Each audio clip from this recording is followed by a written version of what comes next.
the widening of SR 30 impact any of that? It will take some of the property, but most of it is going to be on the south side. Okay, thank you. However, we have to do ingress, egress of our own to develop the entrance. Right, you'll have to have a turn lane and all of that? Yes. Okay. So what is the cost of the delineation and the involving the Army Corps, the cost associated with Yes, that? yes, significant cost. We think that we will probably impact within that 20 acres, about 5 acres of wetland. That 5 acres, depending on what Army Corps says, it could be 3 to 1, which means if you impact 5 acres, you will develop 15 acres of wetland. 15 acres times $50,000 to $100,000 of equivalent wetland somewhere else and monitoring it for 5 years. So we're looking about somewhere between $1 million and $1.5 million just for the wetlands. This is why we wanted that location. But it's just a cost, right? It's just money, right? Oh my. Lisa, when we went to the county, one of the biggest concerns was, of course, the perceived odor that might come from this. Frankly, I love this design, I like the location, but I have to ask the question, how far is this facility from the nearest residential area? The closest one is across the street. You can even see that here. It's roughly 400 to 500 feet. Much closer than the one we had in Benson, which was about a mile. Right. However, we have similar facility built in Davis County. We've seen it 700 feet away from the compost facility. There are homes. Big homes, you've seen those. Big homes, Yeah. very expensive, large houses. And then to the new development that's occurring on 6th West, 7th West, 8th West, how far is that? 600 west, that would be more, About probably, 7th West or something, 8th yeah, West. so from 2600 west, about 2 miles. So that's residential, not commercial properties that's that close? There's one home in that area, and I don't know whether it's occupied or not, and it's in the county. Well, and we're very confident that with, a properly run compost facility, we can manage that. Well, I didn't, by the end of the county meeting, I didn't have the impression that they were worried about smell. They were more concerned that we hadn't adequately investigated other sites. And it's clear that this one is gonna cost us more money. That's correct. So will that be passed on in sewer fees to the county community? After this project is completed, again, we would have to look into our fees and see what we can do to recoup some of these costs. It was not in our planning, but we want to go ahead, do what we need to do. And next year, there's potential that we could ask for a rate increase. Again, we had offered as part of the, developing the property in Benson to do some, gateway features, to really try and landscape it, do some of those things. So we'll just transfer that to this project. And again, also screen the facility, but it will kind of do dual purpose and make a nice gateway into Logan and screen the water treatment facility as a whole, as well as the composting.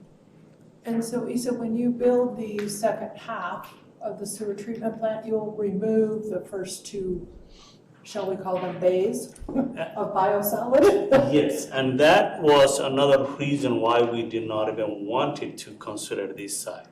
We will be spending, right now I have $5.2 million in the budget that some of this improvement will be done. I expect not to spend all the 5.2 because that was intended for the 10 acres improvement.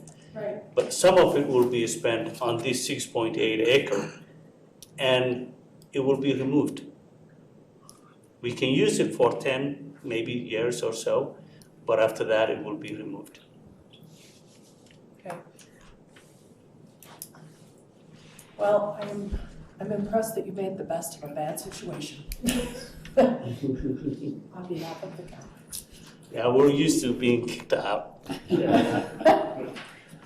Very exciting. Yeah. Very exciting. Any other question? No? Nope, Okay. thank you. Thanks for coming and sharing information. problem. I can hardly wait. Mark is overly excited Can't wait about to see your it. I know. farm waste The hauling compost, facility. the compost is gonna be so amazing. I've already been telling people about it, so. He's Once very the garden excited. grows. I know, it's like very exciting, very exciting. Okay, moving on to council business, we have a unique presentation with former Senator Lyle Hilliard.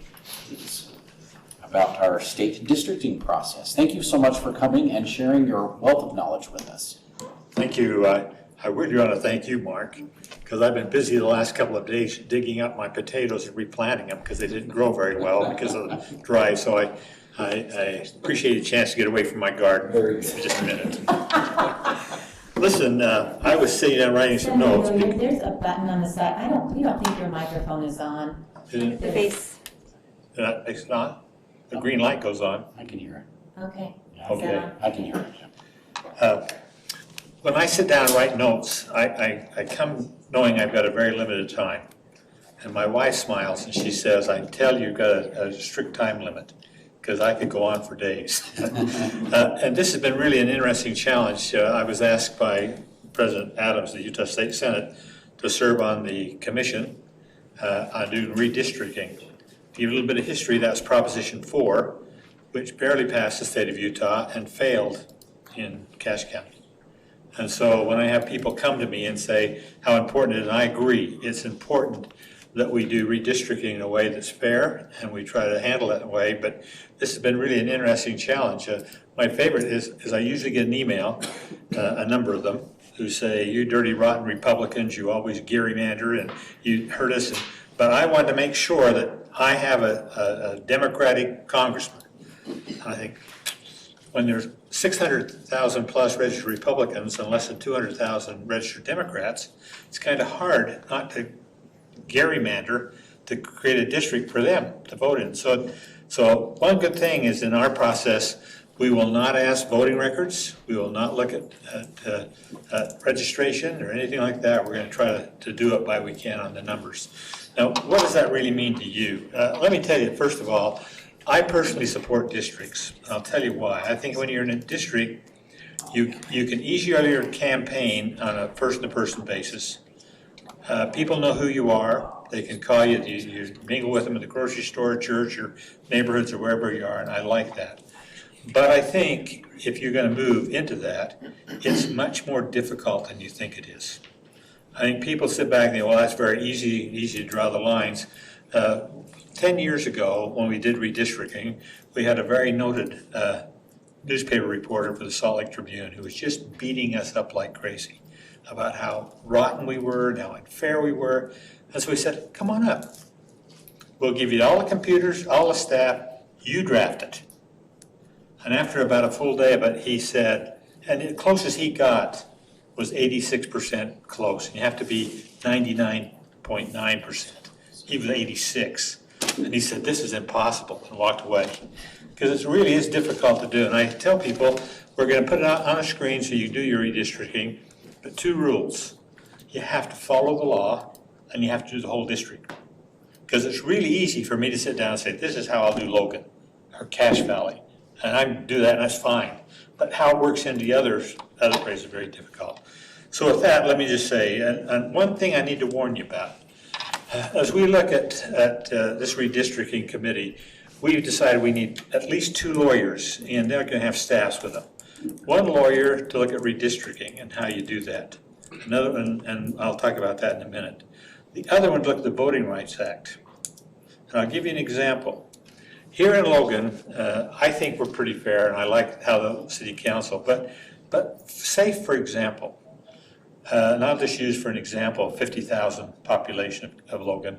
So that'd give you districts of 10,000 each. And population, you can measure population, you know. The rest of the thing I'm going to talk about, you don't know.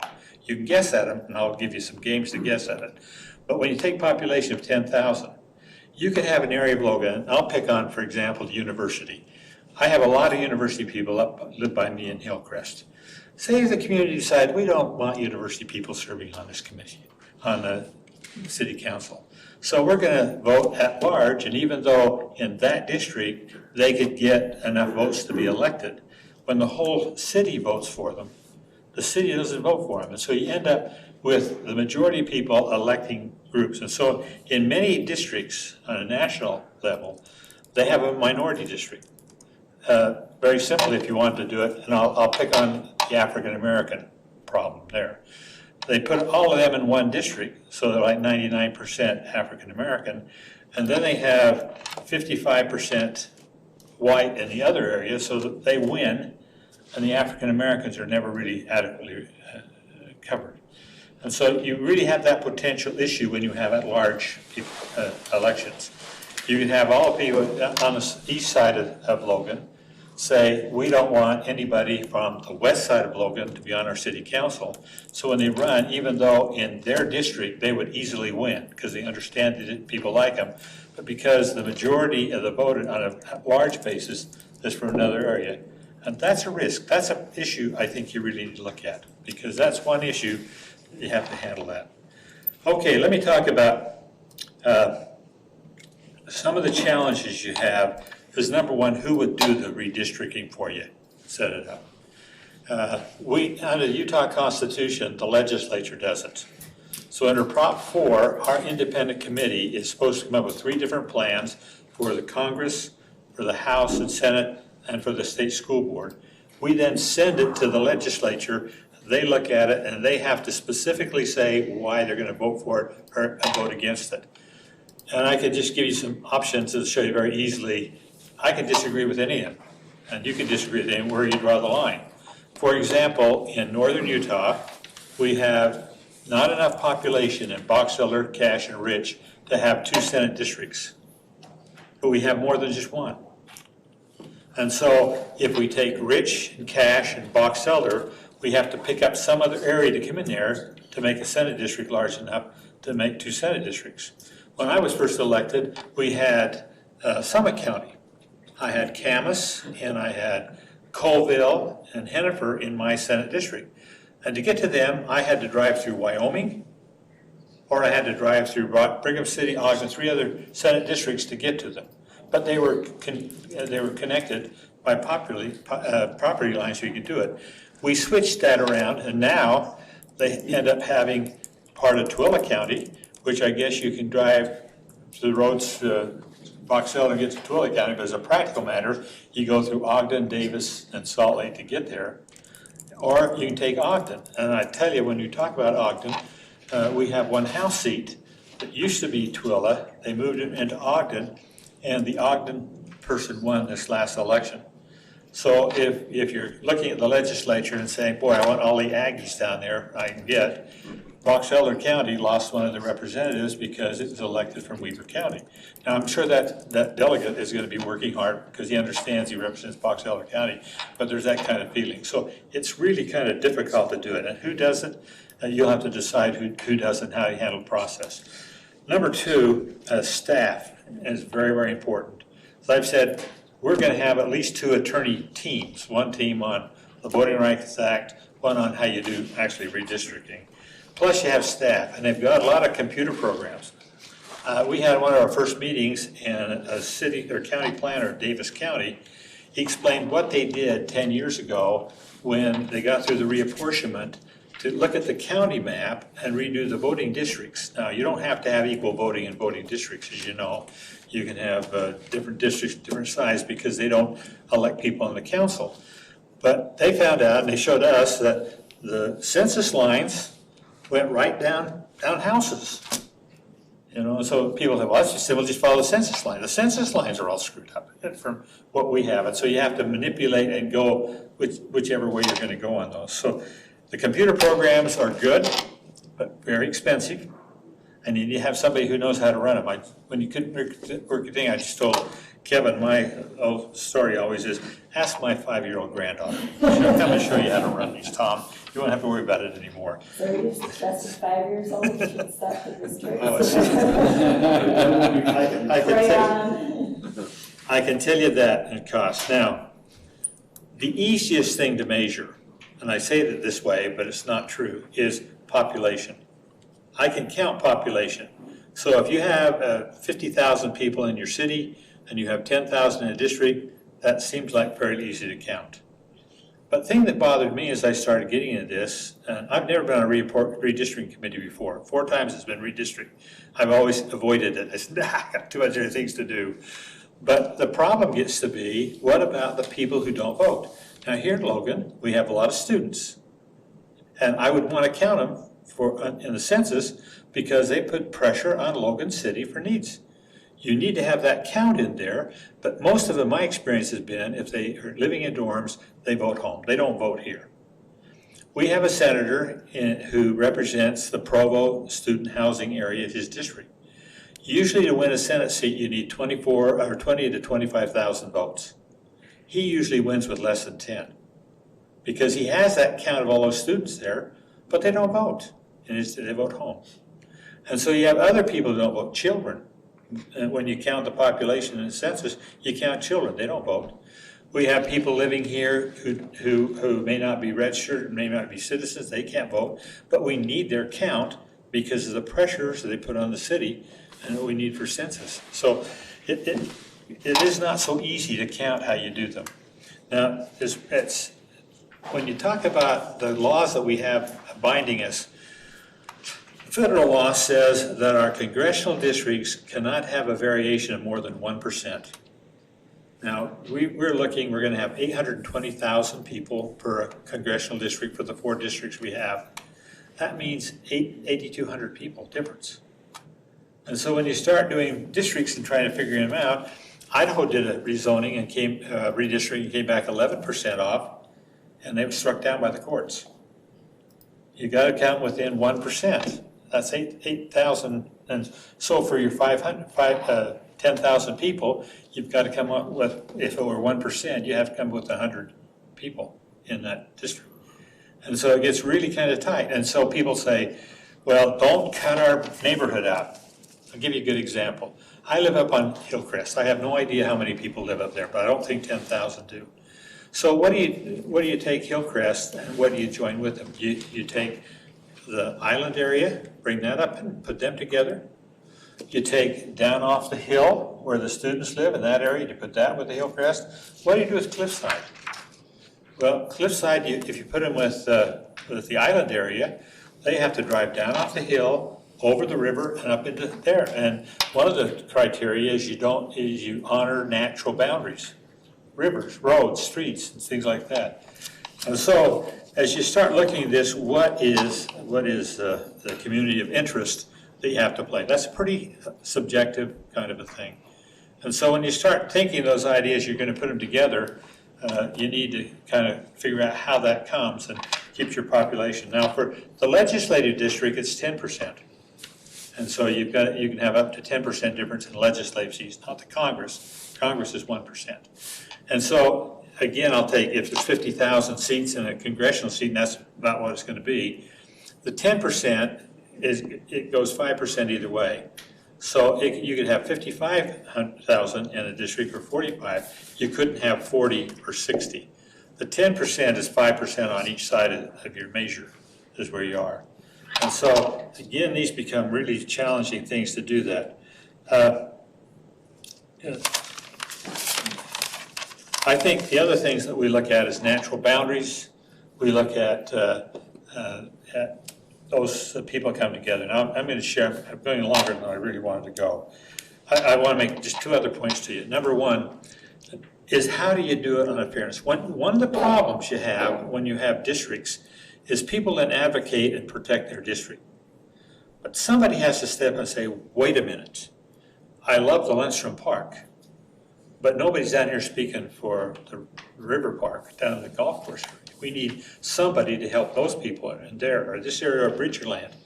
And so the trouble when you get to be so isolated in your groups, you don't have somebody or groups. So one thing you could do, and this, as I looked at it 10 years ago in the legislature, they had a big debate in the legislature about how to do reapportionment. Salt Lake County wanted one district out of Salt Lake County. It was called the donut hole. They take one district out of Salt Lake County. Salt Lake County has, I think, 1.2 million people. A congressional district will have just over 800,000. So you couldn't have 2 congressional districts out of Salt Lake County. You could have 6 and 6, or you could have 8 and then 4 someplace else when you do it. So you may want to look here at Logan City. One of the vital things of Logan City, and I appreciate what Mayor Daines has been doing, you've been doing in this regard, is we can't let downtown die. And downtown is changing with these apartments and things are being built here. We need people on the city council who, true, they're going to be concerned about where they live, where they're elected in a district, but we need people who say, wait a minute, it's important to me that downtown Logan is vibrant. It's important to me that Bridgerland Park is doing well, because we all live in this city together. We're all together and helping each other, and that's one of the things I think when you district and do that. But I think the key thing is number one, there's very little time, and you're in an ideal time, let me just take that. We have very little time. We will not get our figures until the middle or the end of August. We've got to have our recommendation to the legislature by the 1st of November. So that's all I'm going to be doing probably those months, is going to meetings and public meetings and again, trying to put this thing together. You have an advantage in the fact that you don't have another election for another year, because you're the odd different years as your elections. Our county clerk is going to be doing districts that they're going to have to do as we revamp these lines. And I think you're going to have people who can help you, who are doing this, that can help you come back and look at it to do it fairly. And you're not going to be under the time pressure. And if you want to do it, you need to do it right, because I don't know. I don't know if Kimber Housley even knows himself how much these voting rights acts apply to city elections. You know, you don't have partisan, so it's not so issued as whether the Republicans are here or Democrats are here, but you do have the issue that one man, one vote. And it's important that we protect that right of people to vote and how we do that. I think transparency is very, very important.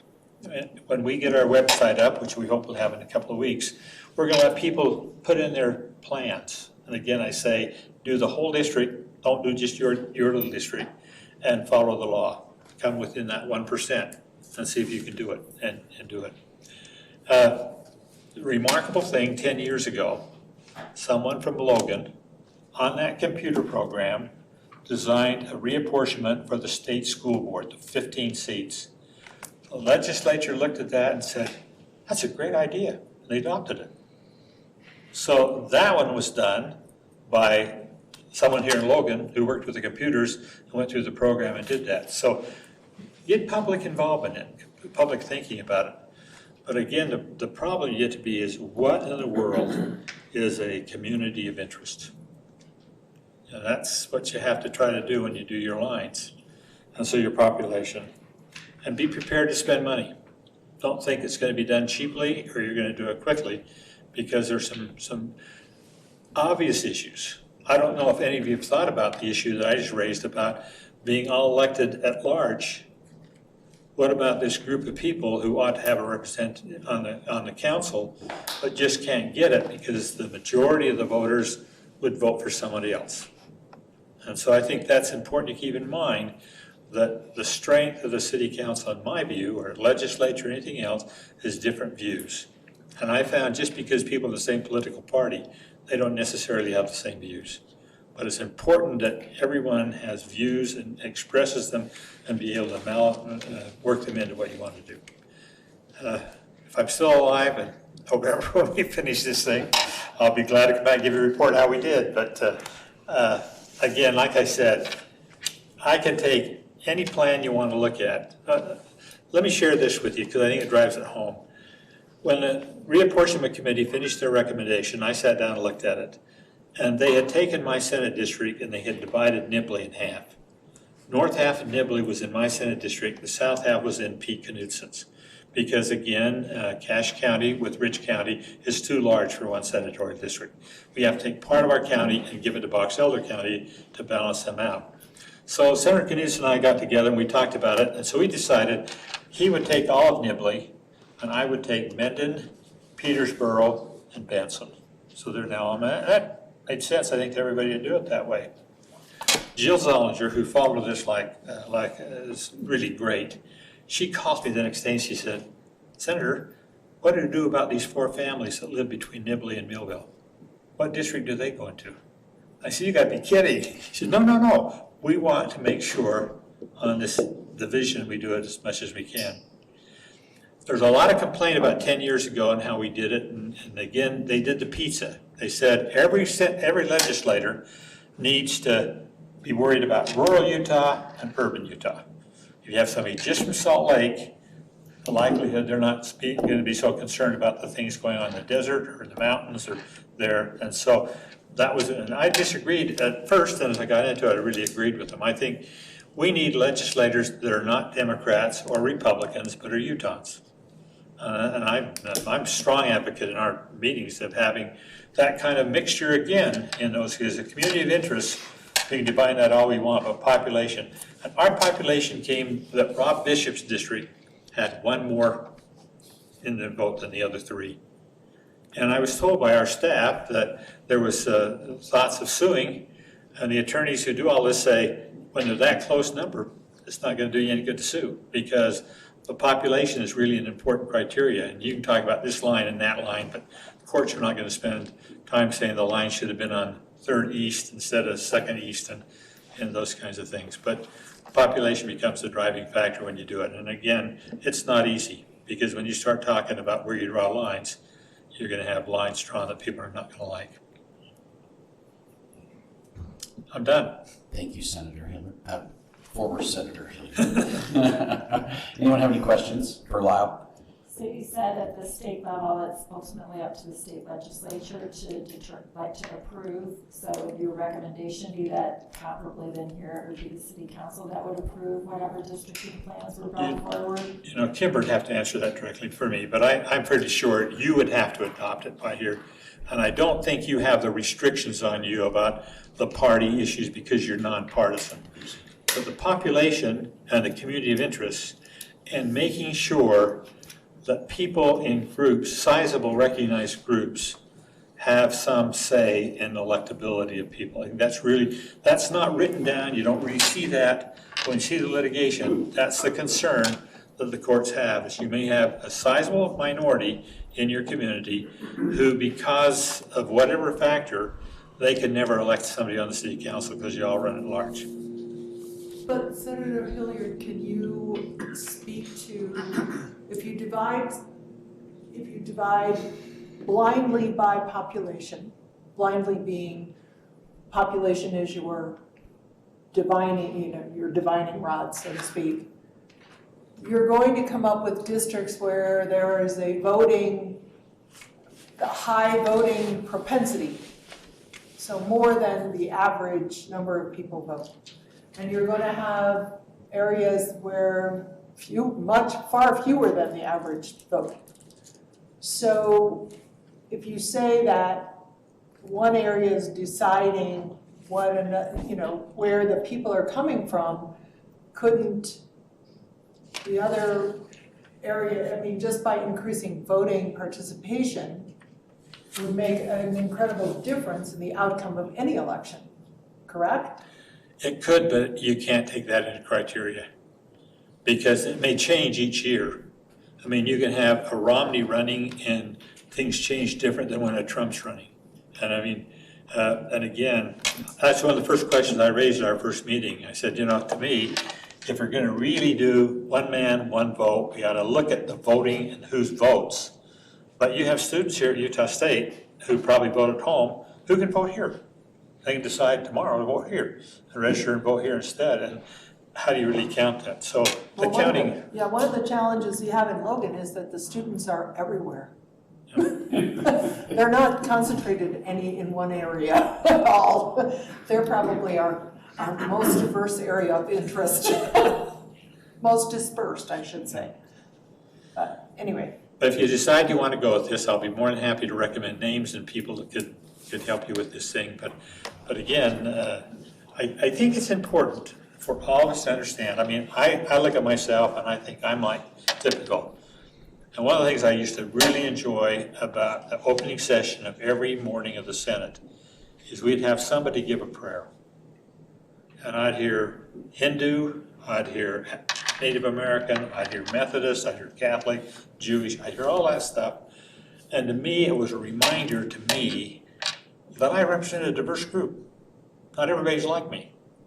And I need to remember when I'm representing the city or the state, I represent everybody, not just the few who look like me or talk like me or act like me. So I think it's important that as you do your thing in the city, that you remember that you need to give everyone a fair chance to run for election because they could represent a group. Tom?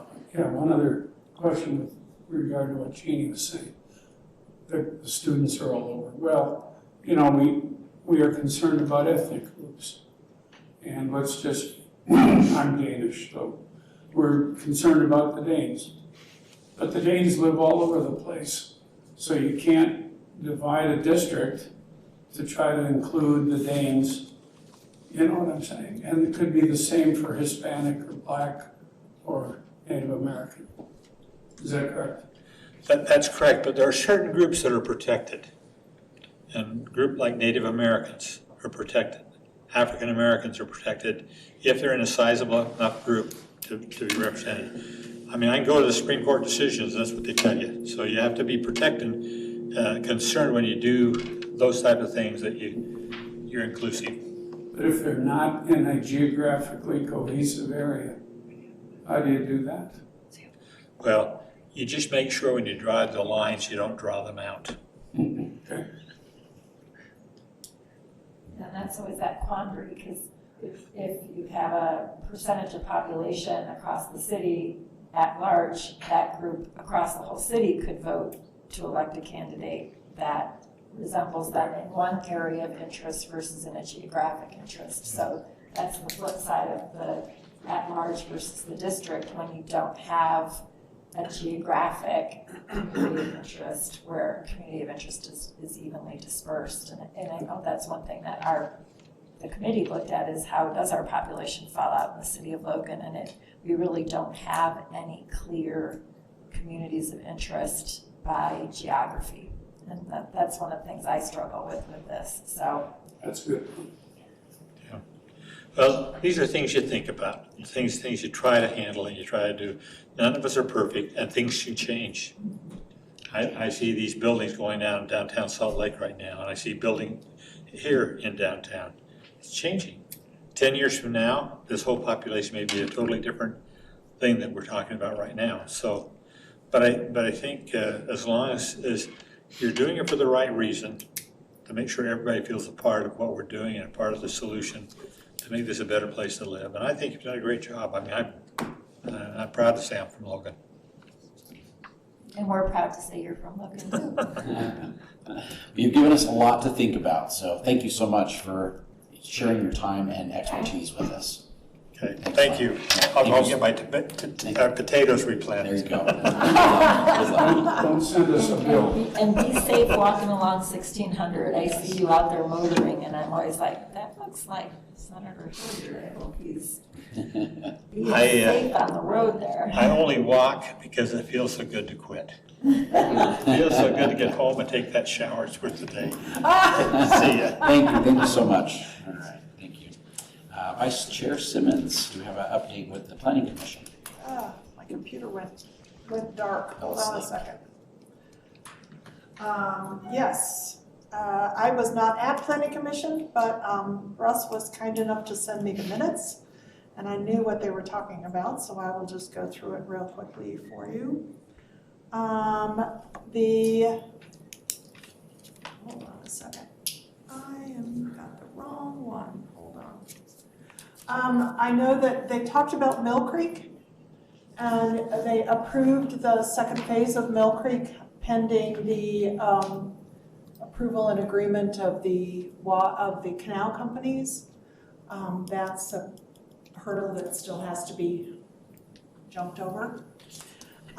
They also, hold on, go on to something else and I'll find the other one. South. Real quick. Yeah, go ahead. Jeannie. Kipper. So we had a convenience store approved, Okay, Birch Sea Store, that's on 1400 North, 6th West. And so across the street from the Bridgerland Technology College? yeah, that's on 10th, isn't it? No, it's on 14th. Yes. So it's by all the new storage units. So it was 14th and 6th were Yeah. the northwest corner. So did you find? No, I haven't found them yet, but I quit looking when you started talking. And then we did a manufacturing office out again on 6th West, about 2200 South. That one was approved. And we had one other, and I can't remember what it was. I'm not coming up with it either, so. Mill Creek will not come to council because it doesn't need a rezone. Mill Creek will not come to council. None of those projects will come to council. Yeah, so hold on a second. Oh yeah, the fourth one I should have remembered is Logan City's light and power substation. Oh, there you go. Out on 10th That's right. North and I read through it. 1800 How could you forget that? South. It went so quick, it was approved in like 2 minutes, so, All right. That's the new substation. right. It's one of the new substations. Awesome. It's not the one on campus, correct? 10th West and 18th North. One more campus is still under consideration. Well, it's still in process, let's put it that way. Sorry about that, I should have been a little more organized. No worries. It's agreed upon in concept. We're just waiting for some topographical to see exactly where it is and then to sign the land lease. But it has been agreed to in principle. Wonderful. Great news. That's really good. Okay. Our council budget workshop is next Tuesday, May 25th at 5:30. Woo! Is that our last Right here. budget? Yes, right here. Yes, it's our Is last. that our last one? Okay. That's almost worth celebrating also. You didn't come to the first one. I know. That was a very good reason to not be here, so I apologize for my absence, Just giving but you a hard time. Richard. That's it. I know your presentation is enchanting, but, you know. It is. Okay. July meeting schedule, in July, the 4th of July is on Sunday, and I know that the city will probably be closed on the 5th, Mayor Teresa. So we had discussed maybe not having the 6th as a council meeting for the holiday. It'll be difficult for staff to have things prepared the next day in advance. What all would you like to do? Well, we usually cancel one of the July meetings. So what's the 24th look like? 24th is on a Saturday. And so the official holiday's the Friday, Maybe right? Friday The before, 23rd. yeah. So the 20th appears to be much more convenient for staff for us to make this work. Delete the 6th. Is that a motion, Tom? I Okay will with do that. that. Don't delete the day, just Yeah, our it's meeting. just no meeting on the 6th. Anyone else want to chime in? And that's been pretty consistent, that we only have one One meeting in meeting, July. So, unless there's something pressing that you all are aware of, that's coming up in June that we would need to meet earlier. Maybe Mike's wanted to ask. Hey, Mike, you paying attention over there? No. Yeah, 6, we're fine with that. Okay. I would suggest that we cancel the meeting on the 6th and just plan on being here the 20th. Is everybody okay with that? And just a reminder to the public, we really technically only need to meet once a month, correct? To meet state code, like city council There's does no not need state to code, meet, it's yeah. our local code, and we have regular meetings twice a month, but you can change that. Okay. Thank you all for your input. All right. We put a discussion of the plastic bag ordinance on here. Issa, there was no meeting of the solid waste board or anything. We don't have any updates, I guess is what I'm asking. So No, but we will be,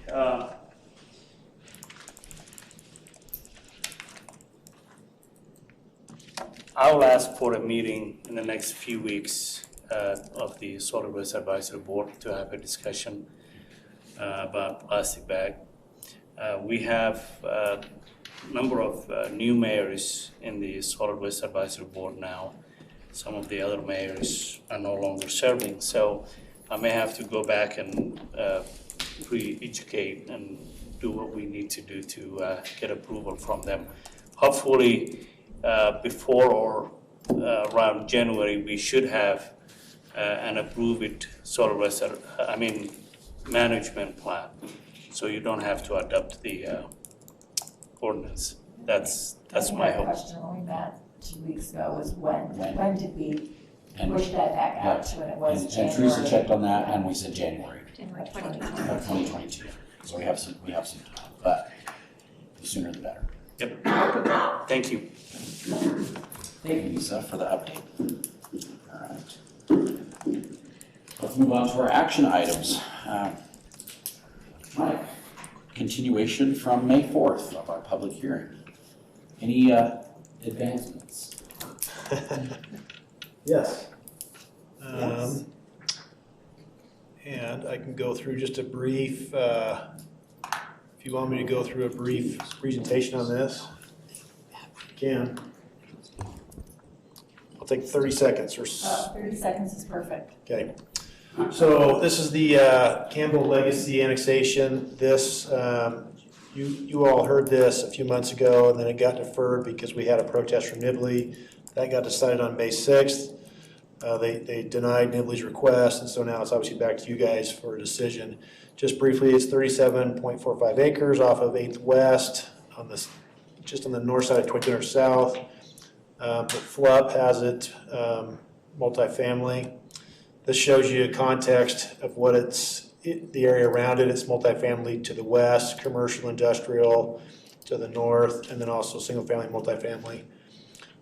We're proposing to zone it MR20. Here's kind of some context again on that. You've got multifamily to the west, commercial, industrial around it, then as you go further out, single-family rec. We've had this site in our annexation plan since 1996. You can see, obviously, the site is in here, and we originally had planned to go down to 2600 South. That was modified in 07. Still on the plan to go that far down. Our infrastructure is proposed to service this area. This project, as it's going in, is required to, these lines will be engineered to service this site over in here. These will be 2 proposed roadways. The roadways around these will be improved to city standards, and eventually this going out will be improved to city standards. We did this in anticipation of Nibley's protest about there's no park space near this site. You know, their complaint was all these people that live here will drain down into Nibley and, monopolize their park use. And we said, well, within a mile, literally, a 3-minute car ride, you've got all these available recreational assets. And this discussion kind of came up last time about why MR20 for this site. And I'll just kind of hit these really quick. It's adjacent to existing planned multifamily, commercial, and industrial uses. It's just this area up here on the other side of the highway, which is accessible off of 10th West. Cytiva is adding hundreds of new jobs. Thermo Fisher is adding jobs. Icon is adding jobs. So this is one of those locations that you can live and then also bike or walk to work. There's a proposed trail extension along this roadway that will bring you up to the roadway and you can cross over. It provides that horizontal balance of a mixture of uses, which is a good thing based on our plan. These higher densities provide maximize available land use, but also provide affordable housing, yada, yada. So the language in the MR20 zone, when we set this zone up, we want to make sure these are located near employment centers and service areas so folks can walk, be within close proximity. And then these are the standards for the MR20, 20 units to the acre, 30% open space. So on this site, when they develop, at least a third of that site will be considered open space. Max height is 45 feet, lot coverage is 60 feet, so for 60%. So that's pretty much it in a nutshell. If you have any questions, I'd be happy to answer them. Or turn it over to the public. When you talk about affordability, that's just a general statement. We're not requiring any affordability in MR20, are we? No, that's just a generalized statement. Thank you. do the students that would live in this area go to the county schools? It is zoned for Cache County School Districts. So that negates the argument by Nibley about burdening them. It's gonna do it anyway. Yeah, I mean, we've had the discussion before about school district boundaries, and we have no control over those. Right. You know, they don't change with city I mean, boundary that's, lines. it makes it a moot point. Correct. And The county will receive the per pupil weighted amount, so Right. it makes sense that the students go. And the parks, people don't take attendance or get IDs to go to a park. I go to parks. Well, you should only go to Logan Park since you're a Logan resident. Not there. I go to parks because they're convenient. Yeah. And they do too. Any other questions for Mike? If not, this is the opportunity if you would like to comment on ordinance 21-04. Now's your opportunity for public comment. I do not know if we've received any emails on this, Teresa. No? I don't Well, recall. it was a maybe happen, maybe don't, maybe happen, maybe don't. So maybe people didn't know. If there are no comments, oh, I can see some movement in the gallery. Please state your name and sign in. Gail Yost, I've already signed in. This is just a personal, for personal information. You don't have any, there is no plan right now for any kind of development in this area, as far as we know. Is that what you're saying, that that area that's going to be MR20 has no particular development? Not that we've seen, no. Okay. Is it possible to require what you were asking about, Jeannie, about affordability, to make sure that it's affordable for people who can't afford some of the other properties that we have a lot of people who cannot find housing right now because it is not affordable. And so I'm just wondering if it's possible to require that they have a certain percentage of affordable housing for low income, whatever you want to specify as low income. I think that's important, that if we're going to annex them, we need to have places to put people who have no place to move. And we need to start thinking about those people who don't have good housing right now. I just think we have a lot of problems getting housing for people with lower income. It's my personal opinion. Thank you. Dr. Rose. There's no way We don't have any mandates or requirements to to enforce that, yeah. mandate a specific percentage. The nearest thing that we have that can happen is depending upon the lender to the particular development. I know that when one development happened down the west side of Logan, they got some historic grant money that required that a certain number of the units be remain affordable. Yeah, there's tax credits they can go after through the state that would enable that to happen, and I don't know what the plans are in this location. Which we have happening in Yeah. Logan right now, so there is some of that going on, so that's good. Thank you for the question. If there's no other comments, let's bring it back to the council for action.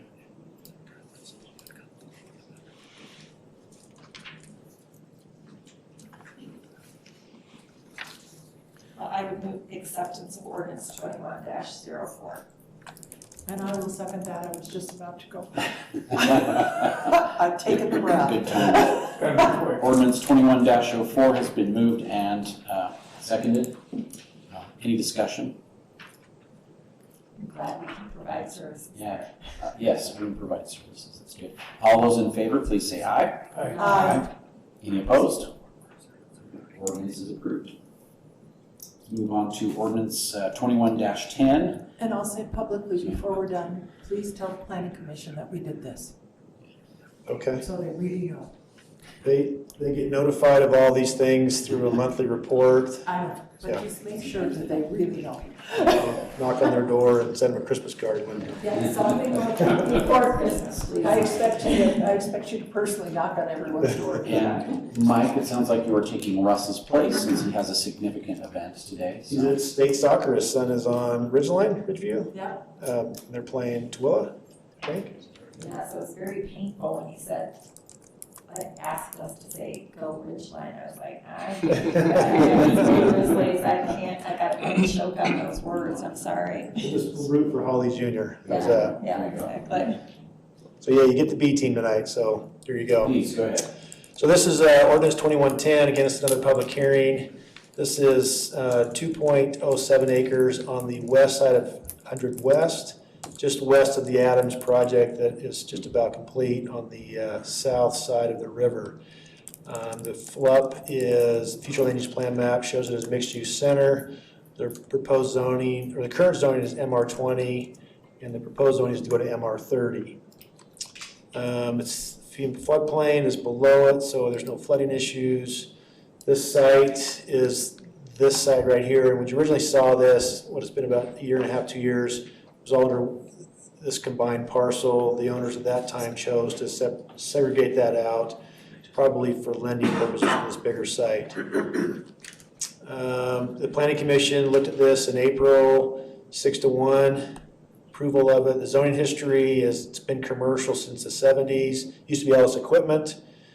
Went to mixed use in 2012 and then came back to this group in 2019 to go to commercial in MR20. And do you want me to cover these questions or not? I can, but basically these were the questions that were asked last time. There's no other properties zoned MR30 in the city. Previous owners were Ellis's, and we did our public notification. 24 houses, 24 homes, 24 locations. 24 properties. Thank you. Yes. So the zoning, the distinctions on the zoning, MR20, obviously 20 units to the acre, 45 feet is your building height, setbacks, 10, 8, and 10, open space is 30%, parking 2 stalls per unit, MR30 allows to go denser, 30 units to the acre, 55 feet in height, same open space, same parking. Now, the previous zoning that was mixed use is a little interesting too, because it also is similar to MR30, 30 units to the acre. It does allow for a density bonus if you build ground floor commercial. And in this case, this parcel size would require 1,500 square feet. Building height's a little bit taller, 58 feet, less open space, and then the parking ratios are reduced.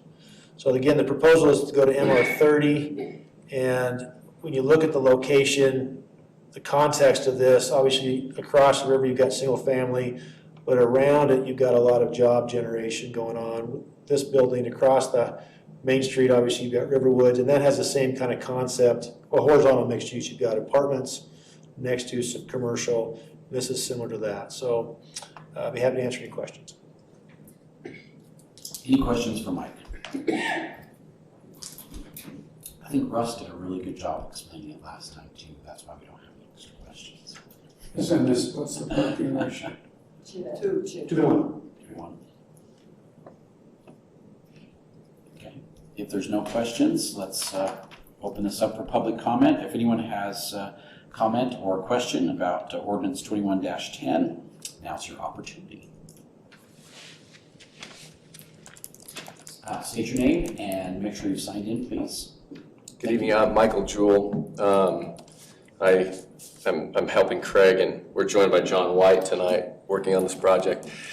I won't take a lot of your time tonight, council. I think you're probably all familiar with the project. It's a cool project that we're excited about. Obviously, I think the intent is like Mike said and what Russ pointed out in his staff report is a horizontal type mixed use project. And he pointed out that the MR30 is closer to the FLUP in the long-term plan for this piece, closer than the MR20. I think that the original request for MR20 was a mistake on our end. I think the intention all along was to kind of match what the mixed use original plan was, and to kind of partition off the residential from the commercial and retail area. So I guess we're kind of trying to fix that and get closer to what the original intent and the long-term plan for the property was. And I won't repeat what Russ spelled out. I think he did a great job talking about the benefits of MR30 in this area. It's going to be, I can't remember if it was P&Z or in the council that we talked about the walkability for this. The area will complete the Logan River Trail, or will attach to the Logan River Trail. People will be able to walk, obviously, through the commercial area. There's the retail pads out front along Main Street that are part of this overall project. And there are a lot of exciting lease negotiations going on right now with some restaurants in that area. And then ultimately the bridge that will go underneath and connect to the east side of Main Street. Maybe is the hope, I guess. But it's certainly, I mean, the walkability score or whatever for this project will be very high. Any tidbits of potential tenants that you can share with us? You know, I thought you might ask, and I don't. I wish we were farther along in some negotiations. I can say that there are some national tenants that we are in the middle of negotiating with that I think will bring a smile to a lot of residents' faces. We actually are working with a couple of local, I guess, local connections to bigger chains that I think will be exciting as well. So I think overall those retail pads I think we're very excited about, and I think they'll be good. And frankly, a lot of the restaurants that we deal with ask about. There's almost 70,000 feet of commercial space in that building, and that'll generate a lot of, that with regard to the tax base, that'll be incredible. Adding some residential there in the MR30 will help support those restaurants as well and generate some tax revenue as well. Thank you. Well, I will say the design that was approved for those buildings, not that will be restaurants, they're all very nice, and I hope they look just like that when they're done. It's exciting, yeah. I think they'll be very cool. Thank you. Thank you. If there's any other comments? If not, let's bring it back to the council for action. I actually have a question before. Yeah. How tall is the Adams Wealth building compared to this? Because this could go up to 55 feet. Do you know how tall the Adams Wealth building is, that commercial? Yeah, so the zoning max is 55 feet for that as well, so it wouldn't be taller than that. And I don't know if it reaches all the way to 55 feet. I believe the penthouse structure sticks up above that. We required them to screen some of that. They had some heating and cooling units up there. So these won't be taller than that. It won't be taller than that. Yeah. But they'll be the same height. The same height, most likely. Well, they can go to the same height. Okay, And it's set way back from the pipe. okay. And then my other question was, can you show me on the map, so that's where the pedestrian crossway is, right down there, like on the road where the little V is that where the pedestrian crossway is? To go across To which go way? across Main Street right now? I don't know if this map. Yeah, at the Y. At the Y. Oh, at the Yeah. Y. Yes. So that's the Y right there, right? I'm just trying to get my orientation. So there's pedestrian crossing right there now, That's correct? So people living there could cross over to the other side, okay? Thank you. And I assume since this is all under one ownership, parking issues of overflow will be handled on your own property. Is that correct? Yep. We'll make sure all the parking meets the code. Well, I'm not talking about that. I'm Yeah, talking well- about the overflow parking that will happen. Yeah, we won't, we'll make sure that we're not burdening the neighbor. Will you have cross easements? We may have some cross easements between the residential and the commercial side with regard to, I mean, it works out nicely because of essentially the timing of use, right? So with the commercial side being used primarily during the day, and we'll probably have some cross parking there, but we're certainly going to,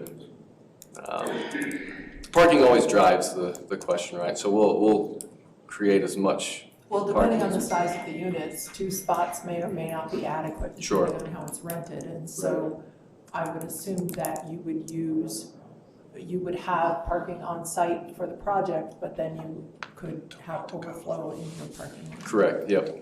Okay. Well, I'd like to move approval of 2110. I love this project. I think it's a mixed use is the thing we'd like to see in our community. It's a place that I think will be very attractive to live. With the river, with the amenities, with the shopping nearby, access to the highway. It'll be a very attractive place. So that's a motion. I'll second the motion. It's been moved and seconded. Any other discussion? Council? All those in favor, please say aye. Aye. Aye. Aye. Any opposed? Ordinance passes. Thanks, Mike. Our next ordinance, 21-11, also Mike. Can you Okay. share that with us, please? Bet, ordinance 21-11, Riverside RV Park rezone. This is kind of on the other spectrum of a property next to the river.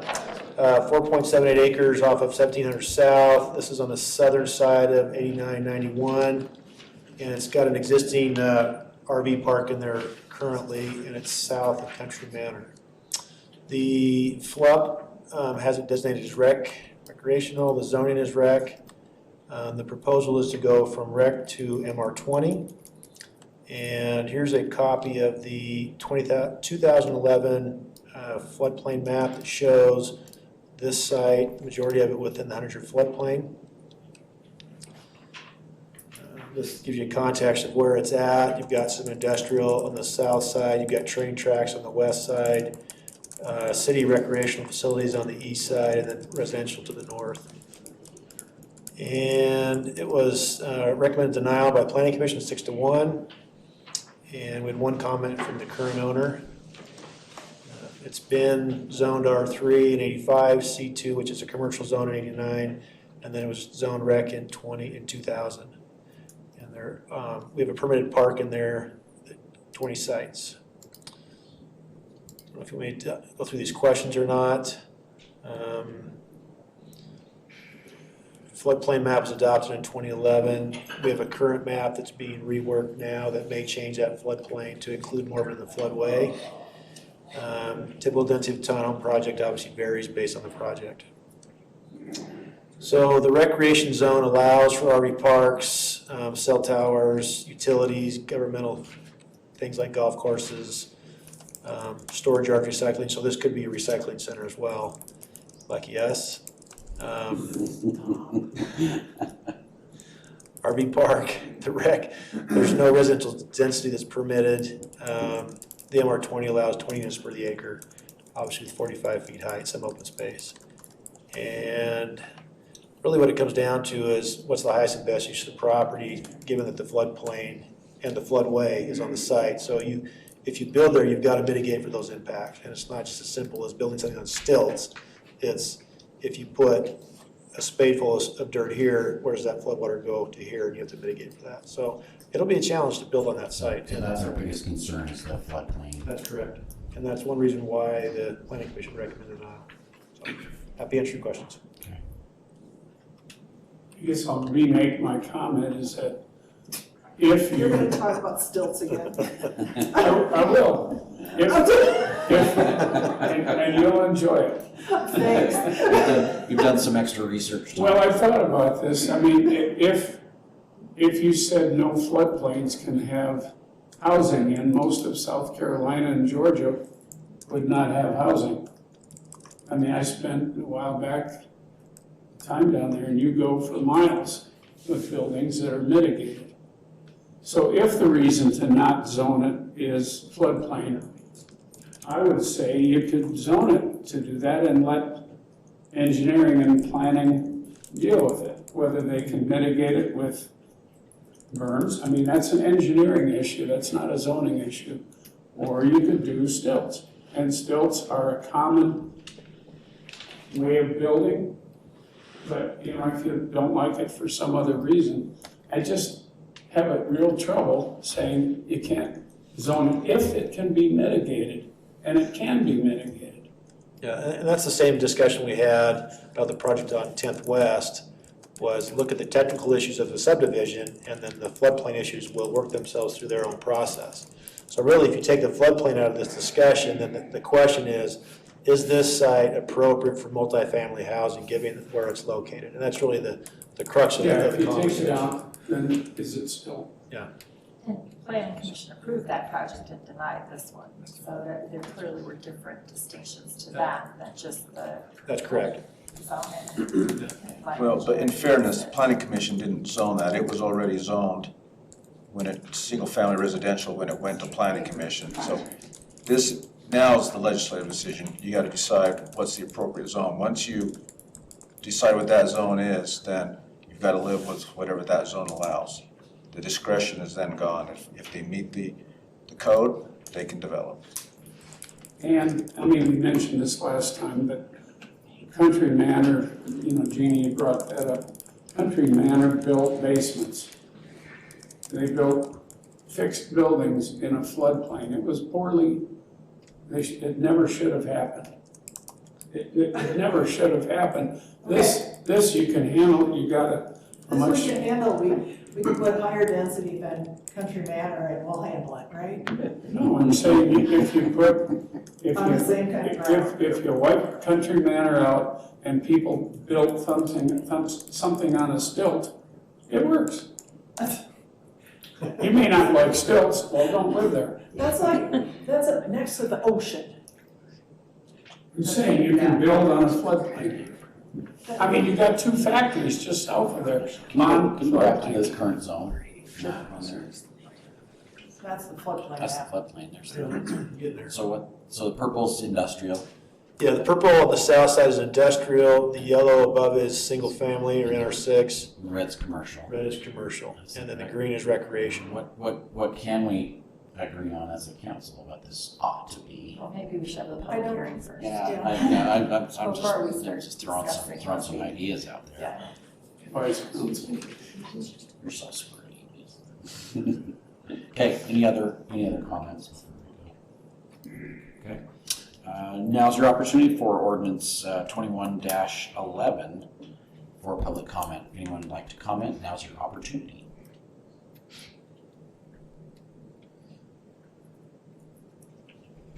And I'll run at once. Let's bring it back to council then. Do you want to discuss some more, or is there action? I'll move we deny the rezone to MR20. I'll second that. It's been moved and seconded to deny ordinance 21-11. Any other discussion? Yes, part of my endorsement of that is MR22 is like super dense. Yes. So I may have a different feeling if we were looking at an R6 or something, but to go to 90 units in this area, in the floodplain, well, that's my hesitancy based on the history of what's happened in that area with flooding already, and I can appreciate, Tom, that stilts work, but stilts are working mostly on single-family homes. They're not on 90 townhomes that are. Yeah, you can see higher density, but, Yeah, so the density level of this to me is And what also single a concern. family just ignore too. So But then you have it's, And industrial Amy, I would uses. have to agree with you, which is why I recommended denial. That was the question that Planning Commission discussed. They feel like this is just too much and too high of a density for this particular piece of property. Well, we could maybe look at. No, we're not going to. I'm We have one thing to decide. just teasing Jeannie. I couldn't resist, so. Amy's already yelled at me, You're gonna get it from both sides. so. That's fine. just Okay. make a suggestion. It was a fair suggestion. All right, all those in favor of denial, please say aye. I Any opposed? Aye. Or nay. I will abstain.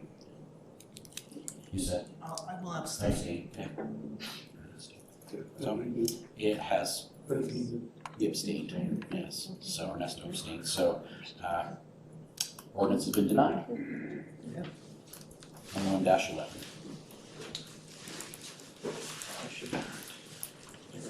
Public hearing for resolution 21-24. G-Panic. You're up again.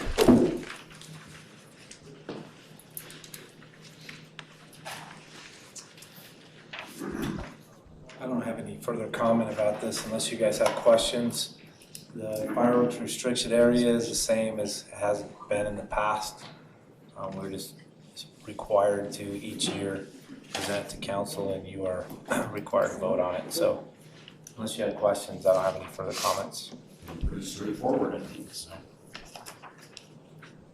Any questions from the council? Nope. All right. Public hearing for resolution 21-24. If there's any public comment, now's your opportunity to speak.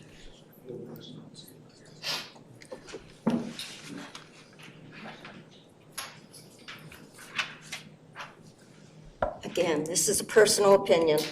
Gail Yost, I live on 100 East here in Logan. I remember dry Julys where my next door neighbor's wayward son would throw his used fireworks that he got in Wyoming into our yard. Scared me half to death, and I did call the police to help him understand.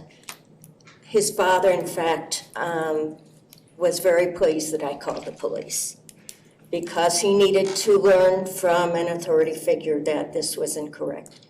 It is really important to keep our fireworks in a position or a place that is not going to threaten homes and livelihoods and cars. And we've seen those news pieces on the television of fires getting out of control that people have started, and I would recommend fiercely that you okay the restrictions here. Thank you. Thank you for your comment. If there's no other comments, let's bring this back to the council for action. I'll move we approve it. Number 21-24. Resolution 21-24 has been moved and seconded. All those in favor, please say aye. Aye. Any opposed? Resolution passes. Can I just ask Holly, there are going to be fireworks at Willow Park for the 4th of July, so. Well-controlled fireworks. Very good. Thanks for that update. All right, public hearing for resolution 21-25. Rich? So a request to appropriate 3 items, one for $300,000 from the state for 7th North realignment. This is a grant from the state. The second one is a request to appropriate $4,600 for donated funds toward the police department. However, we're asking that we change that to $3,600. We've had subsequent information that we don't need as much to be transferred from the donations. So $3,600 if we could change that, and we've notified Teresa as well for the resolution to be changed if you're okay. And lastly, $11,751 for hazmat training funds. This is another reimbursement from the state of Utah. Just a question. The $300,000 for realignment of 700 North, is that the full amount? It seems like. That's the grant portion. I think it's 50% approximately. I think we're splitting it 50-50 with the state. So that will go over into the A&W? It's the construction portion. And acquisition? The design portion. Design portion. Yeah. Okay. Yeah, I thought, you know. Well, it's design and construction, is it not? So after I said I was sad that that funky intersection was going away, that very day, 2 of our employees were hit broadside at that intersection. Luckily, they are both okay. But the car is totaled. So, and the lady ran a red light on Main Street. I'm glad we're doing it. So, I take back everything I said. Sounds great. Okay, if you'd like to make a public comment for resolution 21-25, now is your opportunity.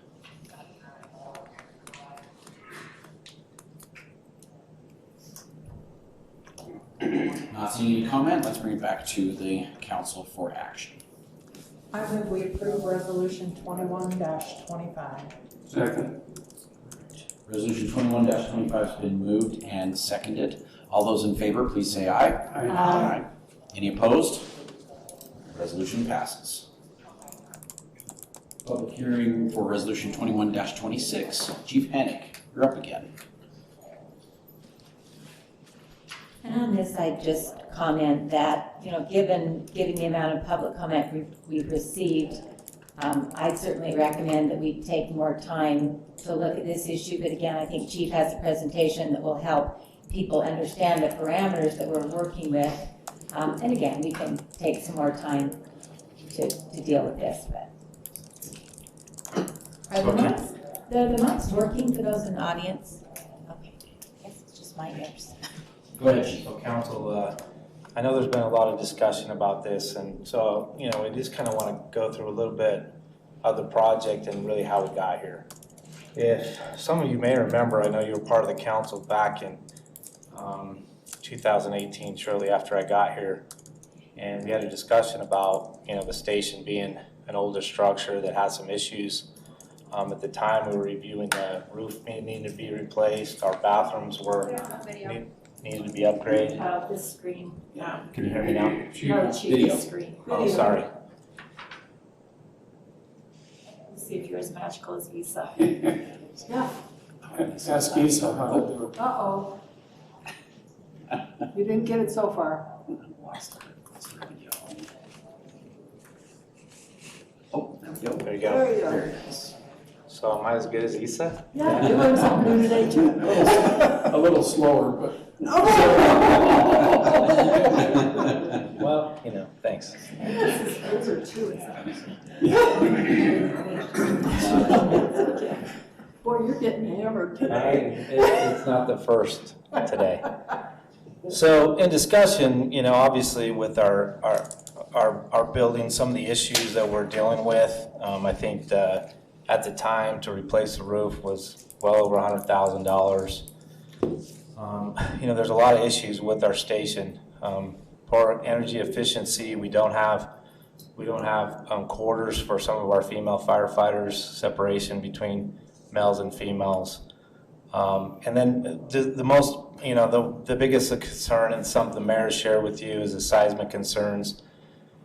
Buildings until the early 70s were not reinforced masonry in the state of Utah. Actually, we're the poster child for the FEMA website about seismic problems and issues within the state of Utah. I think there's over 140,000 schools and buildings, including our fire station, that were constructed with unreinforced masonry. So in the early 2000s, there was some upgrades made to put it at the what we would define as life safety level, as they call it, which for us in emergency services means that we have the potential of full and or partial collapse. We will get out with injury, hopefully not life-threatening. This is an issue for emergency services, as we're called upon during those type of events to be the emergency responders, and we have to be immediately available to respond during the emergency and after. And so that's a concern that we've had for several years. This has been a topic of discussion that we've had, and then additionally, we've obviously outgrown the building and the size and configuration. I mean, a lot has changed in 50 years. The department's, obviously quite a bit larger. We do have some satellite stations, but this is our main hub as well as our administrative offices. So one of the other issues that's kind of come of light with COVID-19 is, the pandemic showed many flaws in our structure design. We have actually no separation between our suppression crews and our administrative and fire prevention offices. So during the pandemic, there was many times where we were contaminating each other because there was no way for them, because their living quarters, they had to pass through our administrative offices to get to their living quarters and to go on calls. It just became very problematic. So, there's a lot of reasons for us to rebuild this station. I just wanted to kind of update that. So when we look at our options, I want you to know that we have spent the last year and a half trying to research locations and options of what we could possibly do. We first explored, obviously, rebuilding in place, and I'll talk a little bit more about that in a minute, but ultimately that compromises our service delivery for the entire construction project, which to me is unacceptable. It puts us in a position where, because of our deployment strategy and the number of units that we have housed at this station, it puts us, we have to sacrifice something. What is the council willing to give up in service delivery? I would hope nothing, and that's kind of where we stand, that there's really just a lot of challenges with that. The other was to, obviously because of the fact that the city already owned the property, that's why 100 East was the, preferred option. But we looked at many. We looked at residential neighborhoods and the effects that could have, rebuilding in the commercial area. And what that really translates to is either eminent domain or expensive purchase. And that's an option, that's certainly still an option, but I'll talk about a little bit how it can affect us relocating the station too much further from where we are, how that would affect us. So complications of rebuilding in place, I really kind of talked about the fact that, our deployment of resources are limited. So what resources would we be willing to give up? And to me, again, not an option. So there's just some of the complications with that, with relocating our dispatch notification services that exist. How do we do that temporarily and the problems associated with that? We have no room in any other stations for equipment or personnel. So those aren't options for us. The additional expense and construction time, as we looked at the potential proposals and designs, we were looking anywhere from $500,000 to $1 million more in construction. And then, that also was going to impact the neighborhood because of, the construction. Additional time to build, and then a larger final footprint and construction area for our existing location. And then another complication was just the limited design. It didn't allow us to be able to build. Even if we tried to save a portion of the base space, it limited how we could build the station, which to me, if we're building a building for the next 40 to 50 years, we want to build what we should build for the future and not be forced to work around the current configuration. So when we really look at how our stations are located, there's a lot of important factors when it comes to this about where is the station located and how it affects the community as a whole. If you look here at this map, this is how our zones are broken up for different services. Those red dots basically signify where the stations are currently located, including the one in North Logan that helps serve our north end. So they're fairly strategically located throughout the city. If you can see just above where the words Logan City is, and that's the Station 70 that we're talking about. Their north and south zones go all up into the East Bench, above River Heights, including River Heights, and then all the way to the west, out to the sewer pond areas. And then you can see north and south. There should be a little bit of a circumference. ISO, which is the Assurance Service Rating for the fire service, requires that you should have a 1.5 mile radius for all your stations. This is kind of the area for Station 70 that 1.5 mile radius falls within. And our Assurance Service Rating currently is a 2. It was a 4 years ago. It's a current 2. Class 2, we're probably one of 3 or 4% in the country that fall within the parameters. There's a lot of factors that fall into that. The staffing, training, our water system, our dispatch center, all those are factors. One of the number one points of that is distance and time to response, right? So we want to be within that time. If we look at the last year's fire heat map and EMS call volume, the heat map that you're seeing there is really fire. And when we're talking about fire-related type incidents, you can see the majority of those fall right within the downtown area. The numbers represent call numbers for EMS. So you can see that we have a pretty significant volume throughout the city, and most of it's within the core. This is another example of the last. Can you put that one back up? Yes, really interesting.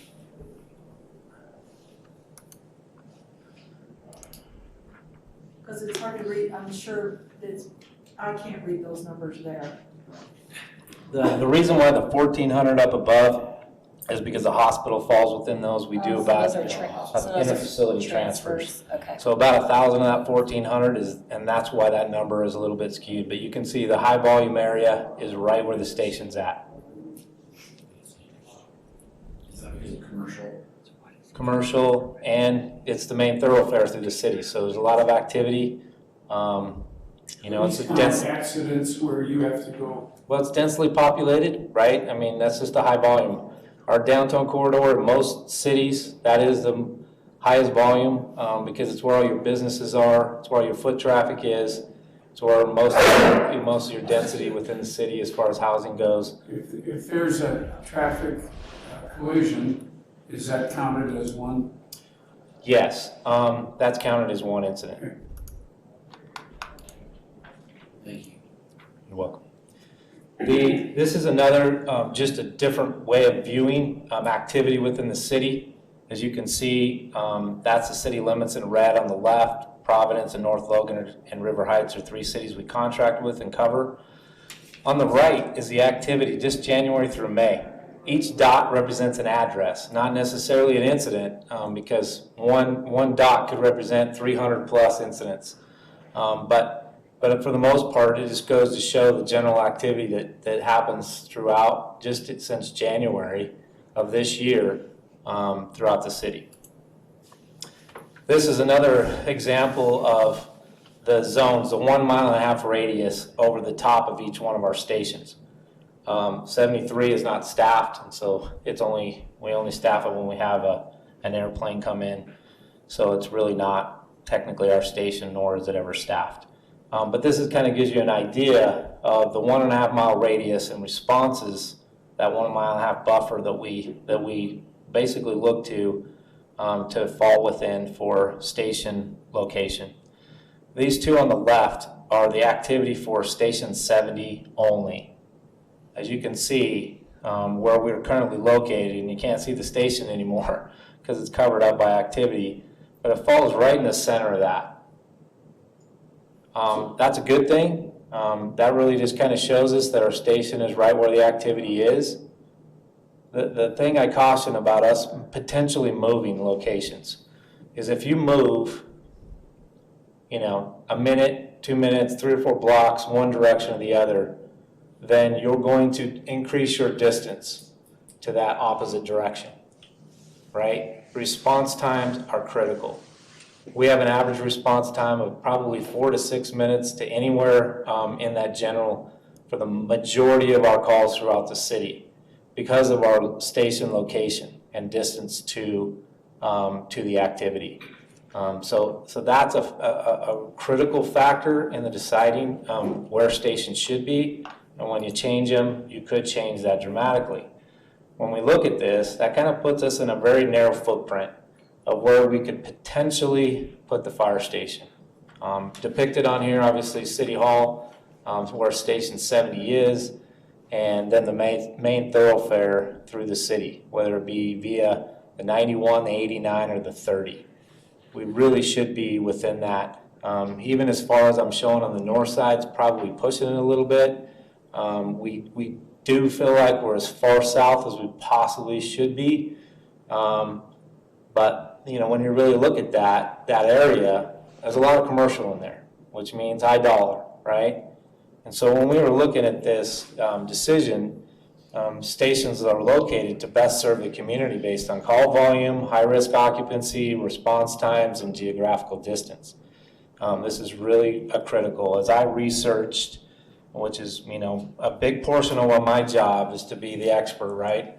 I hesitate to call myself such, but I do spend a lot of time and have spent the last 30 years in this industry and have seen a lot of stations built within the departments that I have, and I know there's a lot of critical thinking that goes into this decision-making process. I've studied a lot of other cities and about how they look at it, and those 4 factors are the only factors that they look at. The only time it talks about finances is in your limitations as a city to what you can afford to do. But those are the only things they talk about.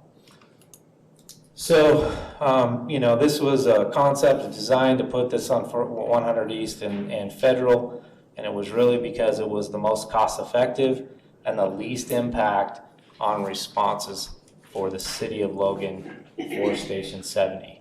That station has been there nearly 50 years.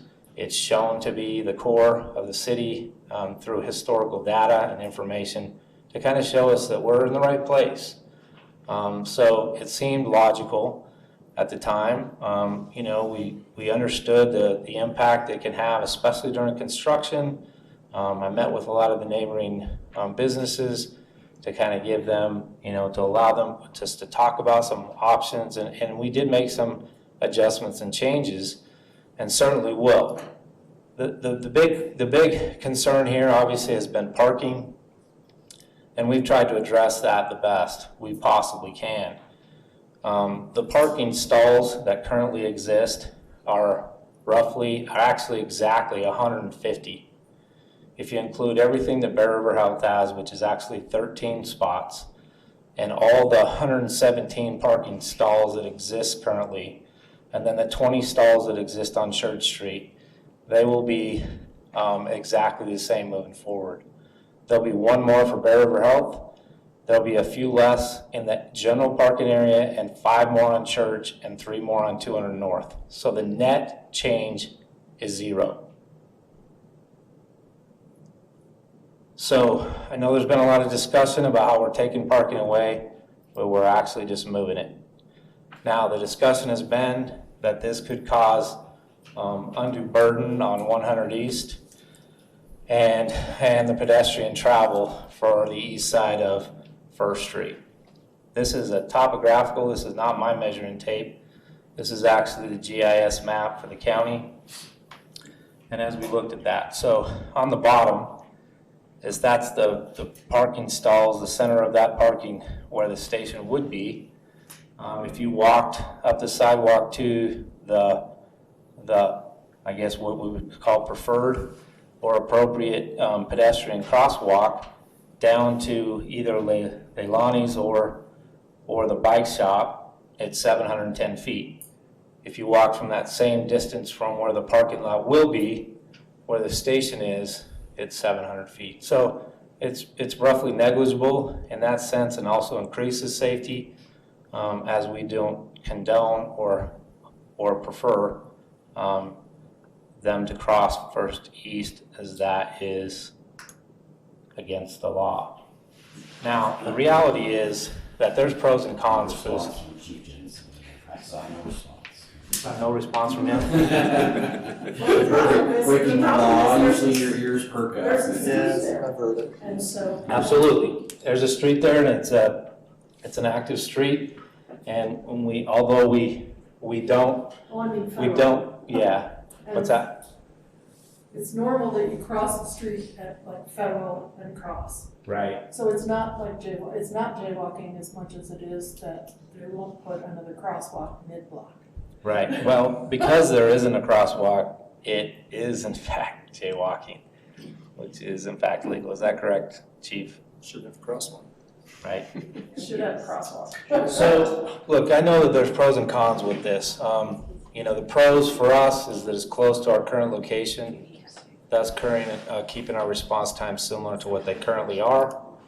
We believe it will beautify the neighborhood. The current parking lot is really in bad shape. It will replace all the, including landscape and the new parking area. So one of the issues for us is that the only one losing parking, the only factual statement about loss of parking is really for us. And that is a concern for me. We lose 9 to 10 parking spots within our footprint that we currently have, that we won't have, which is troubling to me. It also decreases the amount of space behind our station, and we did that to try to accommodate the neighborhood. not to accommodate us, because it certainly is not in our favor. But we felt like, you know, we're trying to do our best to, you know, we do know that there's going to be a disruption of parking during construction. To mitigate that, we've made arrangements with Blake Parker, and we're hopefully be able to work out some details for some areas around the neighborhood to utilize during the construction to help deal with that. We also know that the layout changes proximity for some business owners. We know that is an inconvenience, some for more than others, some legitimately, and some just based on opinion. But these are the facts that we're trying to present. We know you have a difficult decision to make here. We're just looking for direction. We're certainly looking for some direction to you to say, if this is not your preferred site, which we know is the cheapest, that this option is truly, from what we've gathered, is the cheaper option. Any other option is going to cost the city more money. Is that something that you're willing to do in order to relocate it? That's a decision that you make. It's my job to present the facts to you and hopefully and give you our concerns and our objectives, and that, you know, I can help try to meet everybody's needs, and especially the needs of the city and the fire service and EMS service that we provide. And could I just add that, again, we have spent no funds on this proposal to date. Again, that's why we're coming to have a public hearing, and we've let folks know. And again, I'd ask Chief to kind of take a look at a couple of sites and come to you with some cost comparisons so we can prepare that information for you to have a little more specific comparison in the future, and we'll continue to have a public discussion. Again, this is the beginning of the discussion, and we can talk about it. And if there is a better site that council wants to choose, again, wherever it goes, there will be impacts. And because the impact is already at this location, it had seemed like a logical choice. But again, we're here to discuss that. And Mayor and Council. The item before us is that what you were going to say? It's designed. No, what I was going to say is if we're considering other alternatives, we have to understand if costs are going up, the likely outcome will be selling this station. We've had people who are interested in buying it, using some of those funds to help offset the cost of a new station. It would not offset. It would, you know, the amount that we would get here would not offset the increased cost in property. There's no question. But that's just a fact of life. It would help, but it would not offset. It could help. It could help make it not be so painful to come up with the funds. But it certainly would not offset it, so we'd have to come up with additional funds in order to, if we wanted to find a different piece of property. Just so we know, we'd likely have to sell that property. Somebody would put in apartments or something else. Which would impact the parking. Potentially. Potentially. Well, it may not impact parking because that piece of property does have its own parking. But it would still. During construction. Right, potentially. Well, no, it shouldn't. Not the way this would impact the parking lot. I know, but if you have construction, it's going to impact the neighbors. Go ahead, you have a comment. No, I was just going to say that the item in front of us tonight is the allocation of money to design a new fire station. Is that site determined or site indeterminate? Well, that's why we want this item to be continued, to give everyone a chance to express opinion. We're trying to listen, look, you know, are there really any other options? What would the cost be, so you can consider that? So I would like to request that that be continued for us to do a little more due diligence and bring that information back to council. I just wanted to be clear. Yeah. Well, Right, I'd so like we to could just, approve design funds, but yet if it's not for this site, it would be a waste Right, of we must, design funds, exactly. right? And that's why we brought this. It's like, you know, if we're not going to build it on this site, we clearly don't want to spend design funds on that. Again, we have a proposal that works well on that site. If we go to somewhere else, then that, you know, that obviously would change, so. I was just going to say, as an architect, you don't ask somebody to design something if you don't have a site. You have to design it specifically for a site. Right. So, Any other questions for the chief? Thanks for bringing that information to us. Some of that was new for me, so I appreciate it. Thank you. Thank you. I guess I'll ask a question. Mayor, Chief, do you have the properties that you have looked at and rejected? What do you Well, consider? We aren't really prepared to discuss that right now. I mean, again, we just thought the price tag was so high on one particular property, the response times are probably too far in another. I mean, again, you have a very developed area, so we don't have a lot of options. So we will make a couple of other calls to some property owners, again, see if there could be a willing owner, or willing seller. If not, then we'll come back with some potential values and see if council has, I mean, cities do have the authority to use eminent domain for, facilities of this type. Is that an option you want to choose? So again, we'll have the public hearing tonight. We certainly want to hear the comments. These folks have come and taken the time, and we have the public hearing scheduled, so we're here to listen, and then we'll come back to council with some alternatives for you to consider. Good.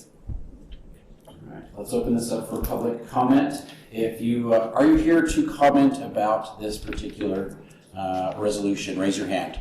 Let's see, we have multiple, all right. Since you all would like to have some time, let's do a 2-minute limit. When you come up, please state your name, tell us where you're from, where you live, and make sure you sign in. And we have received about, you want to do 3? Yeah. Ours is like, if we give 3 minutes to 15 people, we're That's okay. an hour. That's what we're here for. Okay. And 3 minutes is, 2 minutes goes Okay. Too fast. quickly, and 3 minutes actually is pretty good amount I of will, time. I will take your suggestion then. So, name, where you live, and make sure to sign in. Do you want me to do timer for you?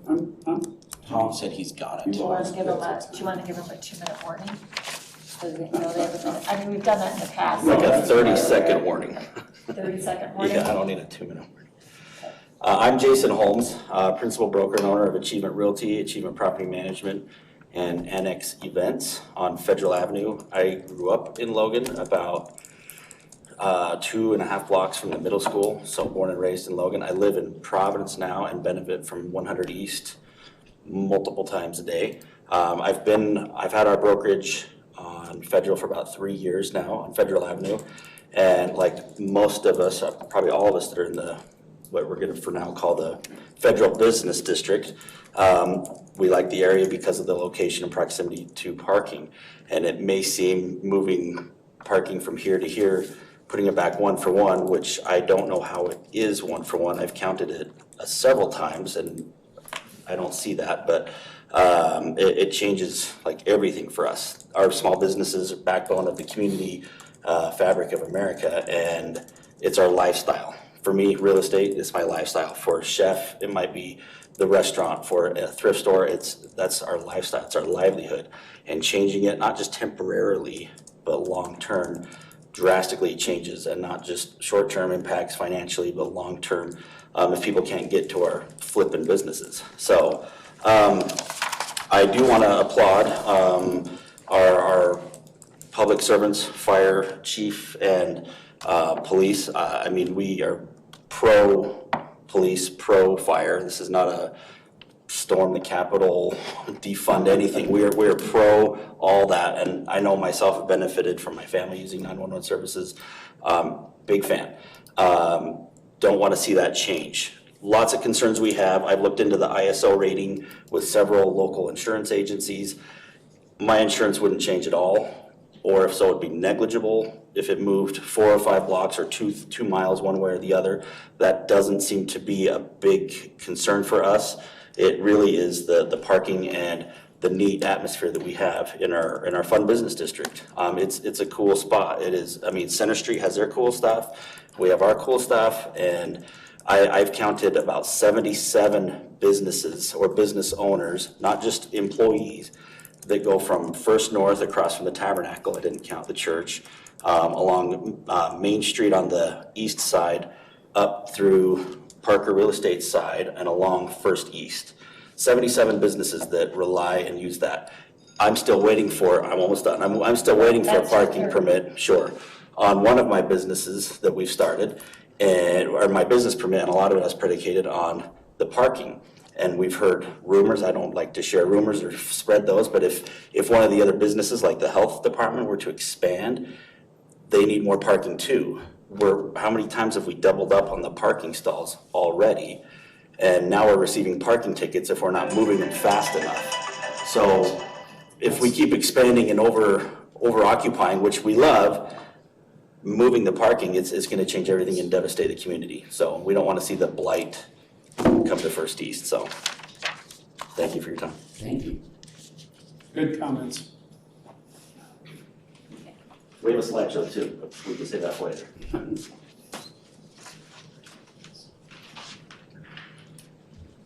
Hi, I'm Reagan Torrey. I live in Petersboro, but I own the yellow house next to Sunrise, so at 130, I always forget the address. 130 North, 100 East. Currently we're running the School of Music. COVID slowed us down a little bit, but we're making it out of the red and into the black. It's been fun. I have some concerns, not only for my neighbor Sunrise, the bicyclers that will be in that area in the bike path that was mentioned. I've looked up Utah code on crosswalks, and there's marked and unmarked, considered marked and unmarked.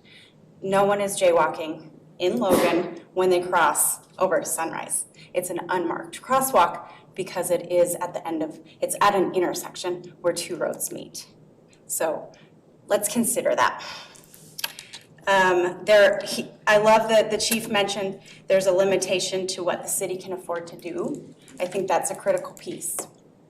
And so as we consider that, are we considering what possible liabilities that the city will be facing if there were a problem having the fire trucks come out onto 100 East with the large volume of traffic that is there? And that is it for me. Thank you so much.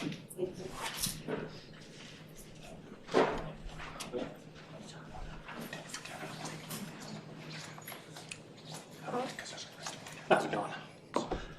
Hi, I'm Courtney Larson. I own the sandwich place, formerly the Italian place. So if you're mad at me for closing down the Italian place, I preemptively apologize for that. Hopefully you got a good Philly. What I say about parking, I've looked at multiple places around the state with different restaurant groups, and one thing that makes and breaks businesses is parking in this state. We don't do well with parking garages. We don't do well with walking more than 5 stalls. I've got people who won't shop at Target because there's too large of handicap parking spaces, and they say they shouldn't have that much room, so they refuse to shop at Target. Parking is a huge issue as to how a business stays in business. And like it's been said, we're actually short on parking down there. All that said, yeah, I would love to keep as much parking there. I do support the fire department. I do support those things. So if we have to be the ones, I mean, at some point, somebody has to give ground. You know, everybody wants to say, not in my backyard. I think this could be detrimental to a lot of businesses. If that's what it has to be, that's what it has to be. But I do think if we look at, say, the buildings right next to the USU Credit Union on Main Street there, they sold their parking off a few years ago to the credit union. Now no one can park there and no one will rent those buildings. They stand vacant. Maybe there's a bigger problem there that I don't see, but that's how I see that problem. Just having the parking move down where the fire station is now may actually help those lots become more viable. But I do think that places like Sunrise, the Yellow House, and some of those businesses down the street there will struggle a little bit. Mama's Kitchen, some of those. It becomes very difficult to get people to take a long walk for food. It's an industry, for me at least, that is not easy to make a living in, especially the way I make food. And that could be one straw that's pushed me a little too far. Like, I don't know the viability of my business as it is with COVID. Everything is more expensive, everything's gone there, and if we start construction and lose customers, it could be very difficult. That said, I don't have enough staff to open right now, so I'm not even open. I won't. we are where we are. Life is fun right now, very exciting. But again, if it needs to be there, it needs to be there. However, if there's someone to look at keeping parking towards the front of Federal Avenue where they can get across the street, or we're not creating quite the situation where it blocks certain businesses off, I think that could be beneficial. Thank you. Thank you.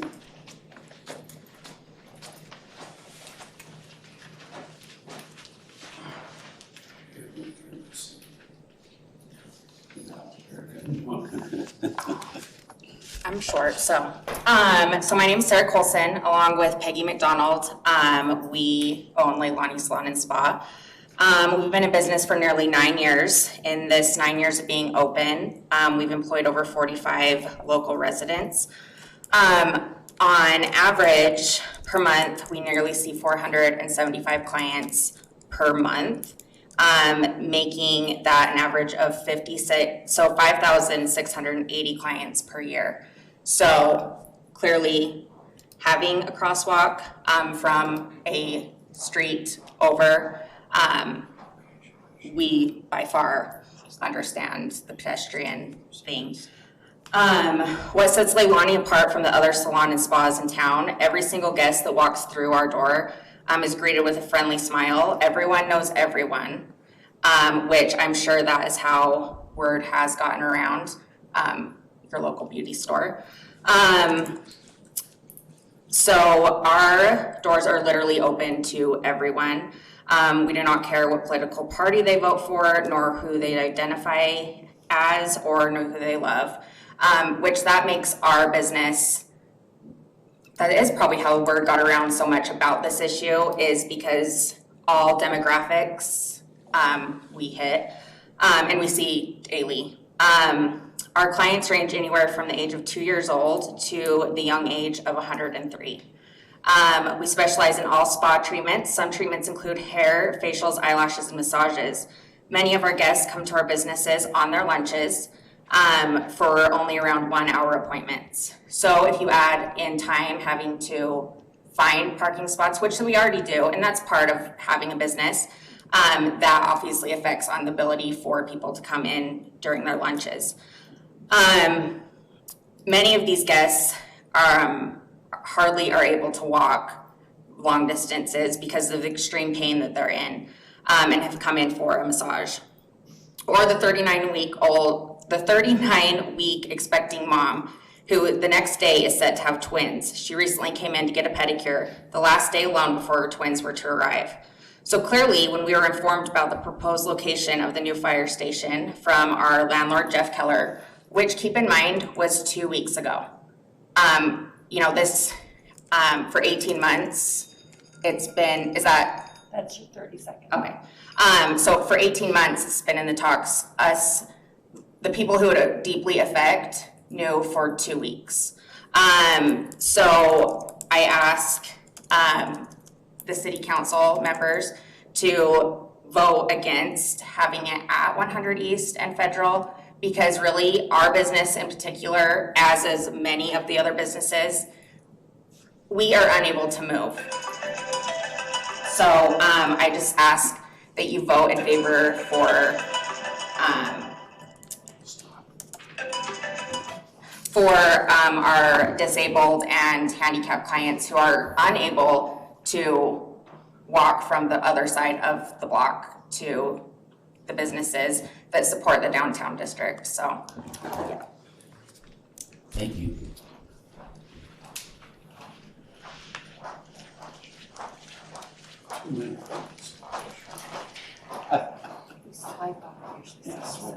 Swipe, Tom. My name's Jason Henderson. I actually live in River Heights. However, I own the building at 180 North, 100 East. And tenants that I have there that rent from me, there's probably 12 employees that utilize the parking across the street. For the fact that over the last several years, the green space parking that was taken away by the city that a council member once promised me that would never be taken away. That was 5 stalls. And then the one side of 100 East, all that was taken away and for a bike path. I wasn't against that. It's just the ever encroaching less parking makes it less likely that people will rent that space for me to have no place for their employees. I want there to be a new fire station in the event that we need one. I want people to be safe and be protected. I question, though, some of the method that's happening. The chief was up here and said he's been at it 30 years. I'm not so sure that he has consulted some brilliant minds like Jason Holmes and Blake Parker, who are realtors that know the city probably very well as far as who owns what and what could happen. I'm a little bit frustrated in the fact that I was not consulted ever or told. The chief has said both in written and verbal testimony just now that he has spoken with most of the people around there. It's not the case for me. I've gone door to door and talked to many people. They have not been spoken to by the chief and did not know about it until either from me or a couple other people telling them about that. I'd like there to be more transparency, more study. It was even stated that can we talk about other locations that have been considered? Not prepared to do that tonight. We need to take some more time to get the community involved who want to have a fire station, and also consider, a lot of building going to the north and west of town right now. There will be a very high density that moving it towards that direction may be better into the 40, 50 years that we're thinking about, that there would be more incidents out there that would require the fire station to make calls out there. So I'd like to see the council say, let's really take a little bit more time and really vet this, get the community involved, get some other minds involved with know real estate, that know how this can impact, and see if there's a possibility that us as a community and as a council can work together to find some sort of win-win. The present proposal does not feel that way. It may end up being that way, and I'll be okay with that. It doesn't feel that way for the lack of transparency of what's happened and some of the communication that's gone on. So, thanks. Could you give us your address again? What building you own? 180 North and 182 North, 100 East. Thank you, Jason.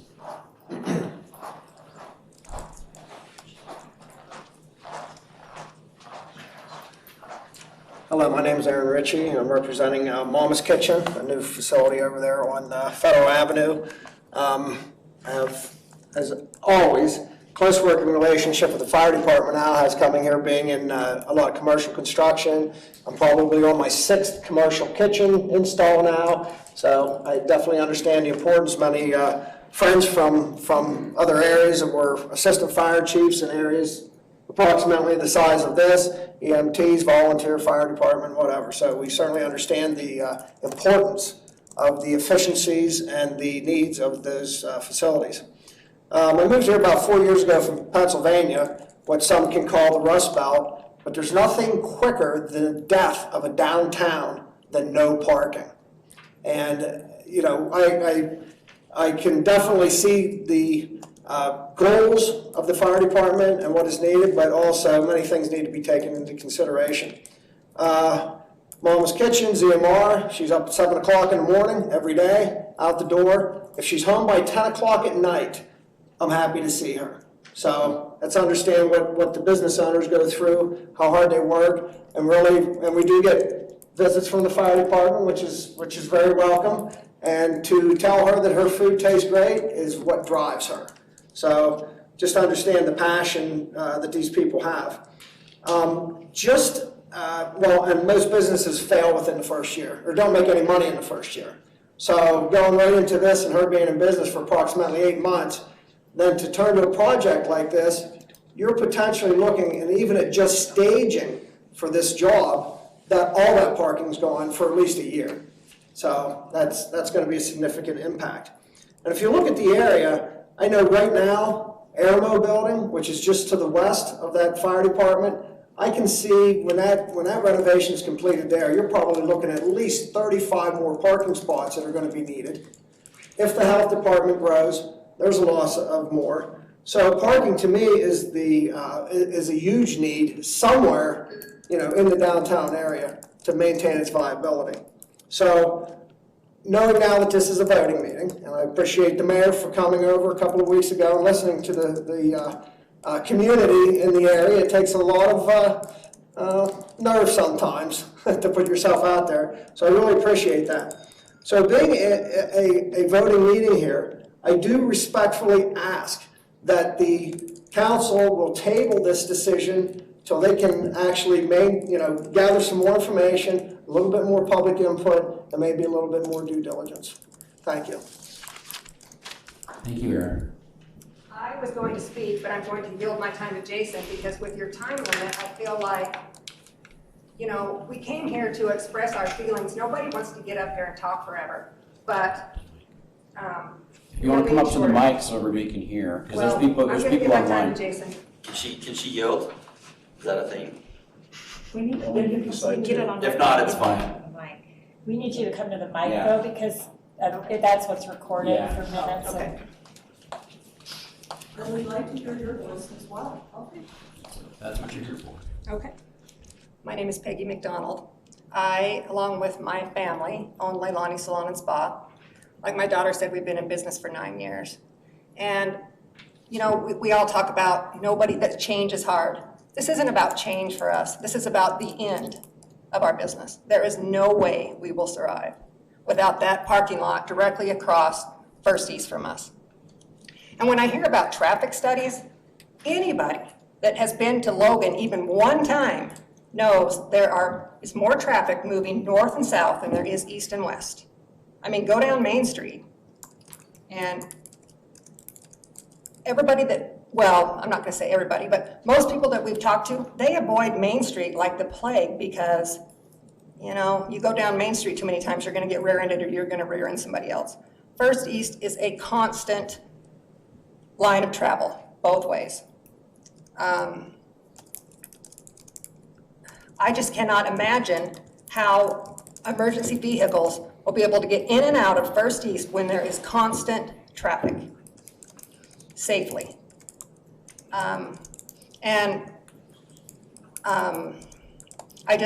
For this time constraint thing, I just feel like it's kind of a kick in the gut because, like I said, nobody wants to stand up here all night and talk. We have a life too, but this is our business. This is our livelihood. I just feel like it's insulting to say, okay, you have 2 minutes to talk about your life and that's going to end if we don't express our opinion. Thank you. Thanks for sharing your thoughts.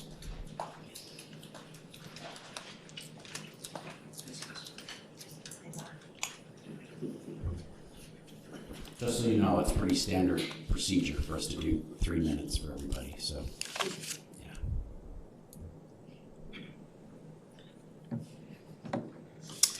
Hi, my name is Dan Kelly, and I am a commercial property owner on Church Street.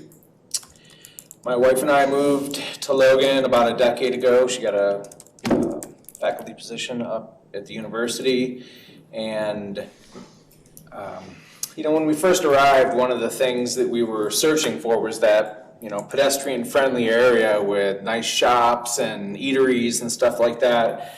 And we were really attracted to the Federal Ave Church Street area, so much so that we decided to kind of put our money where our mouth is. And we purchased a building down there with the little bit of savings that we had. And our idea was that we would have some sort of say and, on a small scale in our own little building, who the tenants are, what the building looks like, and that sort of thing. But we also kind of felt that by being a property owner, we might have more of a say in maybe the future development of that whole district, because it is a very unique place. And I think the truth is this proposal to move the fire station where it is to the corner of Federal and 100 doesn't really have a lot of financial impact on me and our investment.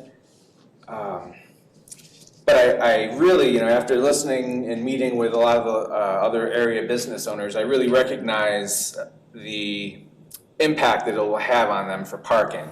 But I'm not really going to talk about parking today. I want to acknowledge how important it is, and clearly everyone's talking about it. I kind of want to talk about what that business district is to the city and what it can be for the city in the future. I think when I first heard about it, which was only on last Monday, the 10th, I received a letter in the mail. And I didn't really have a lot of time to think about it or prepare, but I started emailing people and all the other local businesses around, trying to make some connections, and luckily I got connected with the group of folks there in the back. But I think one of the things I just want to focus on is, we're doing a lot of great things in the city, developing areas, the Center Street Plaza and the Center Street District and the block. I think that's all great. But what happens when we're finished with that development? I mean, is that the end of developments in Logan or not? In Logan downtown? I feel like the Federal Ave, Church Street area is kind of primed for to be a continuation of that sort of project. And I can only imagine, there's been very little kind of input from the city in that area. It's kind of developed organically by a lot of hard work, a lot of local business people. And I feel like, by putting a fire station in that location, or even keeping it in its current location, is really a blow to the development of that particular area and in the future development of our downtown. But what I will say is I expect my elected officials to be forward-thinking, balancing our short-term needs with our long-term future. Sometimes smart development costs more in the short term, but can create defining payoffs for the future. Oftentimes it's more difficult. The truth is it's always more difficult to not always take the easiest approach. We have a guiding document in the city, the 2012 Downtown Logan Specific Plan. I've read it a couple of times cover to cover because it just interests me. And I just feel like the Federal Ave Business District fits perfectly within that plan. And I don't understand why we're planning to pretty much nip that progress that everyone has made for all these years. We're gonna nip it in the bud by putting the fire station right in probably what is one of the most valuable and unique commercial districts in the city. I think that the specific plan frequently cites Pearl Street and Boulder as an example, but they should have been citing Federal Ave as an example. So I think coming up with a comprehensive and integrated solution to commercial development within the city, not just within Center Street, but other areas that are already ongoing, is going to be critical to the future of the city, the viability of downtown. And the last little bit that I'll mention is that Chief Hanig mentions the site is a bit small for what they need. I don't think it's a good start to have a parcel or have a project where you're going to spend millions of dollars and have the parcel or the size not really be ideal. So perhaps, in the examinations of alternative sites, that could be something that people really think about, because we want a new fire station, we want a modern fire station, we want a fire station that can support the community's needs. And I hope we get that, and I hope we also maintain some of our commercial viability in that area. Thanks. What was your name again? My name is Dan Kelly. Very good, Dan. Thanks, Dan.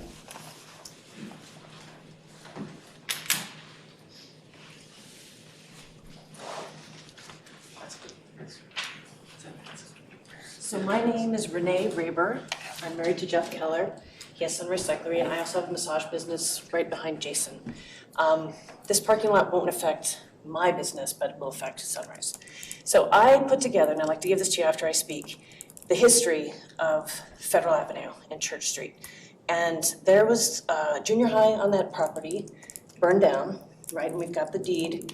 Jason found that today, and then they turned it into a parking lot. One of the first restaurants that were there was the Italian place, which is now that sandwich shop.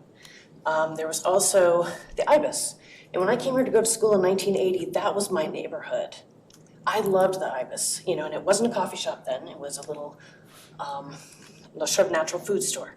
Then, as the years go on, the Linone has been a restaurant. First it was Center Street Restaurant, then it was the Grapevine, and then it was Linone. And that restaurant has always needed that parking. So it'd be death to Linone. Global Village Gifts used to be on First East. It's moved around, it was by the Episcopalian Church, and now it's in Dan's property. So this neighborhood is very important and very vital to the community, and it's very unique. All of these shops are either from the ground up. Nobody gave them any money. So I have a list of all the businesses and when they were started. Earthly Awakening's been there since 1995.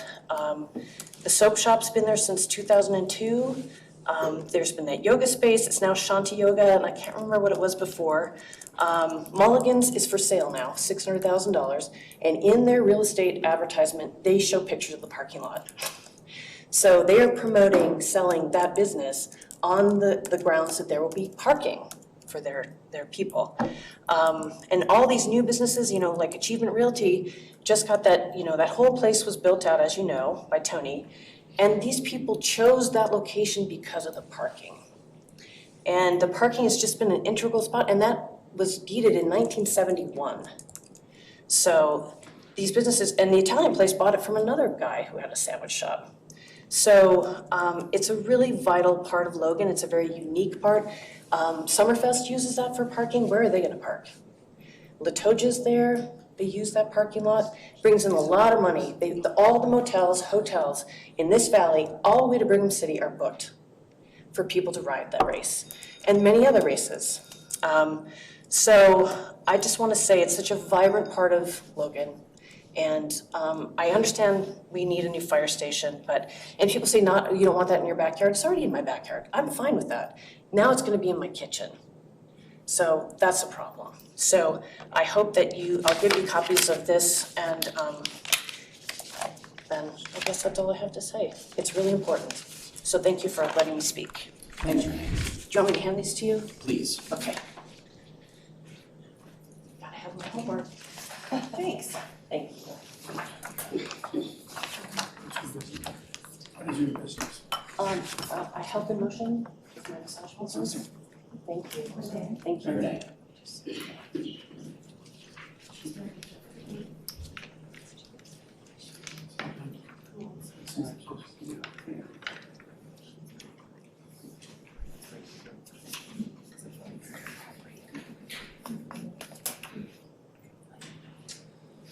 I'm a talker, so 3 minutes is nothing. Here's petition, over 500, very short order. There's been enough misinformation provided. Can we get his name? My name is Jeff Keller, and it's kind of discouraging to hear some of the things I heard tonight. Some of the information that's been provided. I've lived, worked on First East for over 40 years. I own 3 properties on First East. The parking lot is critical. If you play chess, moving the queen from one square to another randomly changes the game. So moving the parking lot and calling it 1-for-1 is BS, pure BS. It is not illegal to walk across the street. It used to be painted. Why is it not painted? I wonder. If we're worried about safety, why don't we do these simple things? We have over 14,000 people come through our store per year, thousands of bikes in and out. To do the walk that would be required, whether you cross the street at the corner or across the street on the non-marked crosswalk, would be too much for many of our customers. I've talked to all of you, and I appreciate the fact that you've heard us. I can tell the mayor heard us. I was a little bit hard on her, and I apologize, but I wanted to make sure she heard. But to be told over and over that most of us have been notified, what is most? What's your definition of most? I hope it's over 50%. In fact, I think it'd be close to 80. I found out, I was the early one to find out, April 12th. I got an email, I responded, and I had a meeting with the fire chief the morning of the 13th. And I was completely open-minded. I had no bone about it. I didn't even know what her meeting was really going to be about. This woman's going to yield her time to me, potentially, so we'll see how that goes if I run out of time. I had one of the council members walk a bike that actually didn't have a flat tire, but I should have made it not even have a wheel. Because we get mothers with a couple of kids in tow and a bicycle. And I help them. I'm not going to be able to walk through the corner, walk a half block away where I can't keep an eye on my business and help somebody. We also have customers, women often, they leave their child in the car because they can keep an eye on it. They won't be able to do that. If you move a parking lot out of sight, which is what it'll be, it's out of mind. People will drive by and go, no parking. Somebody mentioned we can move Lodija. I'm Lodija. I'm the co-founder of Lodija. Yeah, I can move it. I can move it out of Logan. There's millions of dollars we brought into this community, and we've not asked for anything. We have built that neighborhood up, all my business neighbors. We built it ourselves. And now, to be looking at my life and my livelihood, their lives and livelihoods, being this sacrifice for convenience and what I would consider not super good data to make a decision. For example, it's not real data about the traffic. When I asked who made the traffic count, it's a hunch based on somebody there prior to 2017. Based on them working there for 20 years. Well, I've worked for 40 years, so does my opinion have a bearing on it? When we need to know what we want to do, we need facts. We need real facts. It needs to have a traffic count, a real traffic count, if this is what we're considering. Not some hunch. I'm not trying to make enemies. We are not against the fire department in any way. We're not against any of that. Our community is changing. The world is changing.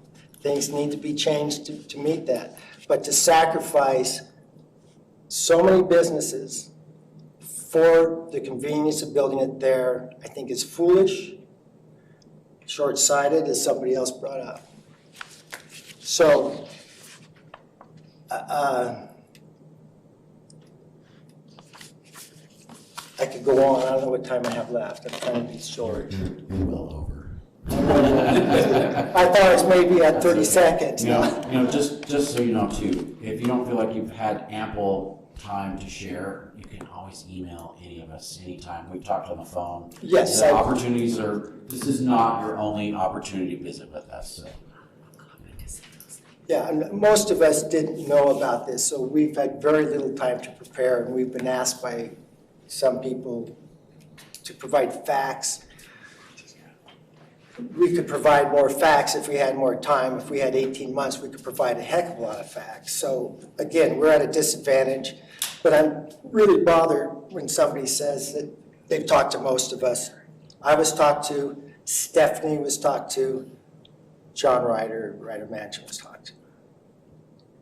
Those are the only ones that know we're talked to. Everybody that I talked to, beyond that, I was typically the informer. I think that's important to understand because we need to work on this together and not have it be speculation. So, Thanks, Chad. here is some of our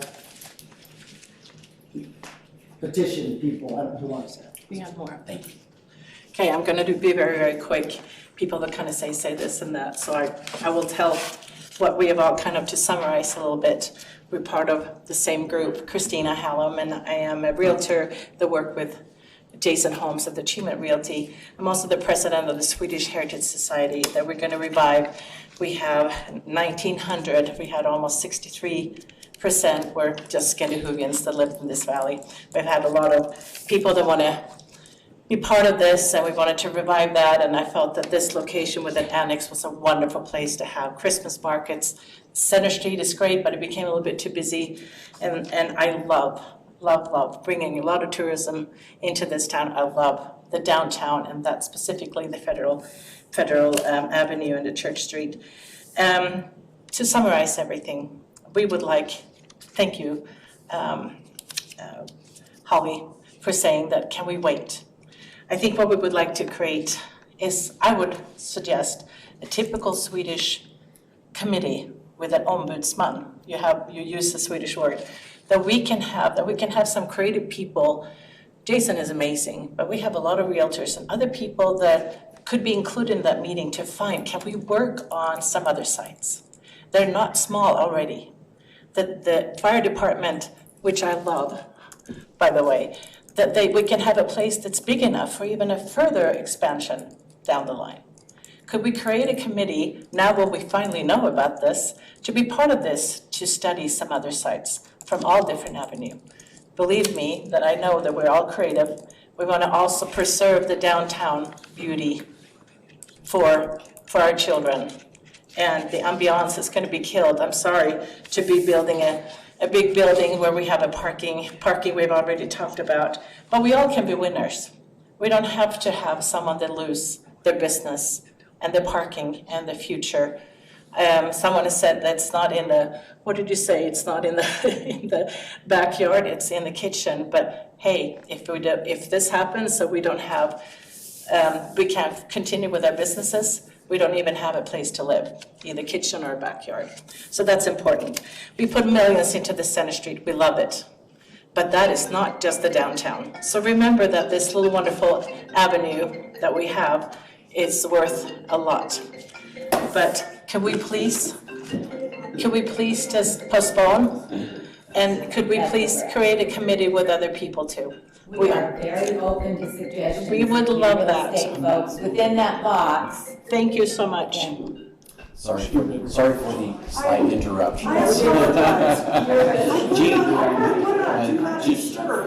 Honestly, I've never seen Jeannie have that happen before. Oh my goodness, I put on Do Not Disturb. That was disturbing. Christina? Yes, please. Thank you for your time. Thank you, so. We heard your comments. I really apologize. Good evening. My name is Beth Smith. I'm the CEO at Better Memorial Health. Am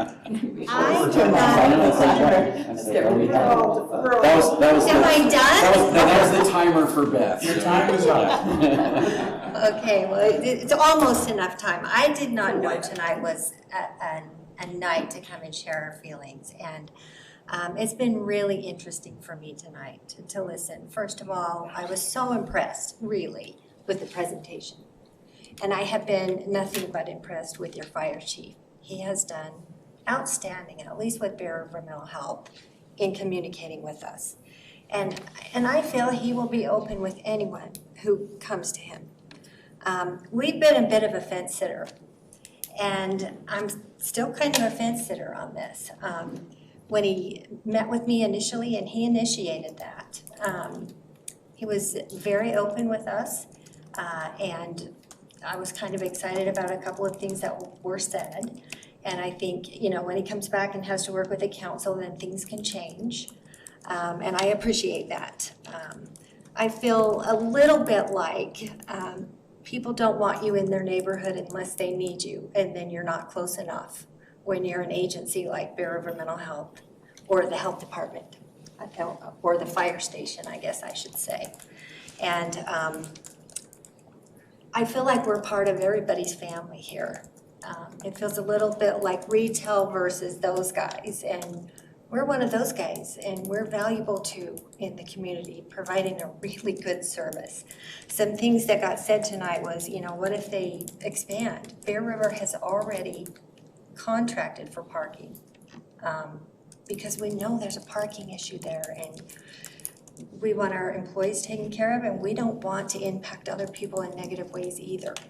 So I just think about the word partner, and I just wonder, isn't there a way that we can listen to each other and try and remedy each other's needs? I don't know that we can do it 100%, but maybe there are some things we can do as we talk together.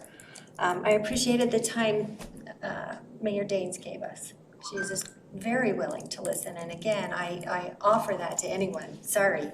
But just very quick, and acted like she would give us all the time we needed, and we appreciated that. Again, our fire station is vital, just like mental health, and we need to be able to provide those services in facilities that meet the needs of our community. Communities change.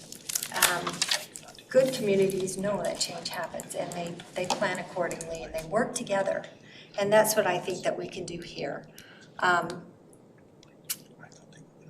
And I think that's all the notes that I had here as things were happening. Again, I would probably have been a little more eloquent had I known tonight was the night. But overall, I'm supportive of what he's trying to do. And I know that it's a difficult position that you all are in. And I feel for the retail agencies out there. And I want to say we all live here. And I think that we can work together. And that's my comment. Thanks, Pat.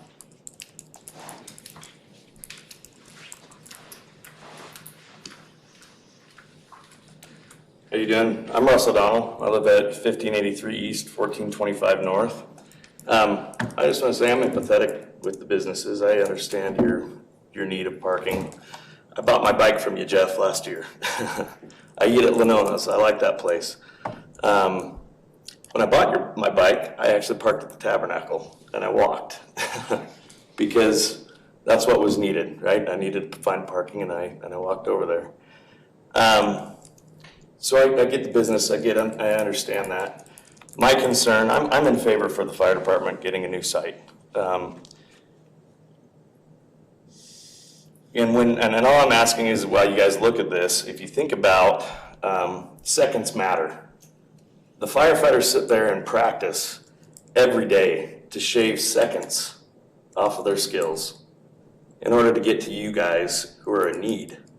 Every little task, seconds they're shaving off to make a difference. In looking at these areas of where we're going to put the station, I know it doesn't seem a lot to you guys, but 2 minutes in your worst time is everything. 2 minutes can be brain damage if they're not getting oxygen, right? A couple minutes is someone's baby not breathing. And I ask you guys to think about that, to remember. It's seconds that counts. So when you're looking at places for the station, I understand parking's vital, but this is a critical service, and we owe it to our citizens to provide that service where it's needed and not compromise on that space. That's all I have to say. Thank you, Russ.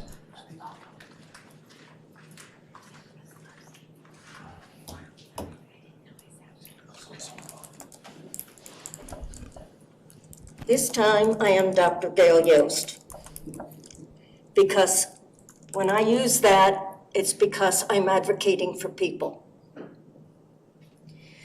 The one thing that's most important is life. It doesn't do any good to have a good livelihood and then get burned out.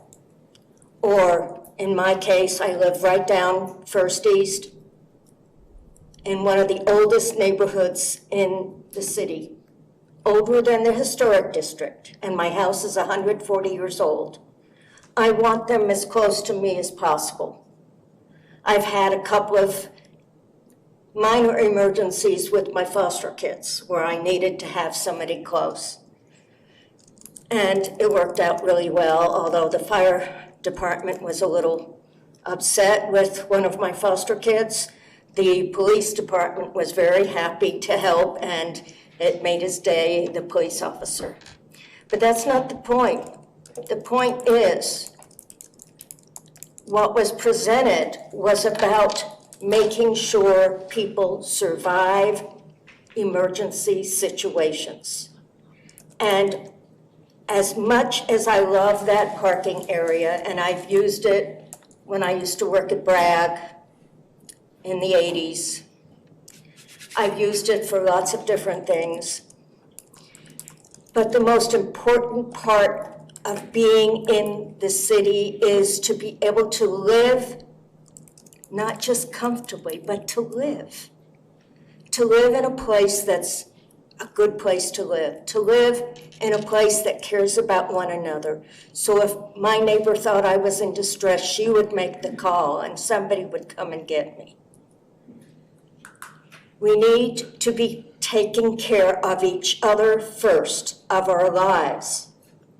And that is most important. We have to keep that as the highest priority. And after the presentation from Chief Hannick, we need to realize that if he's getting this information about all the emergencies and how more of them happen within a certain radius, do we really want to have that changed? We may need another fire station on the west side. That doesn't mean we're going to change where we have one now. It means that we have to start thinking of expanding as our city expands, but we need to protect what we already have. And I hear those fire engines and those ambulances often enough coming down First East. And it's noise, but it's good noise. Thank you. Thank you, Dr. Yost.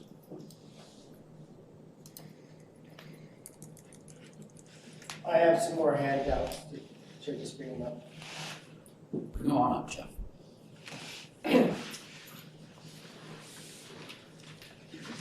These are the stats unloaded. I have 6 copies of those. Yeah, pass those around. And then I don't have copies of these, but that's. Thank you. Oh, just pass it out. Yeah.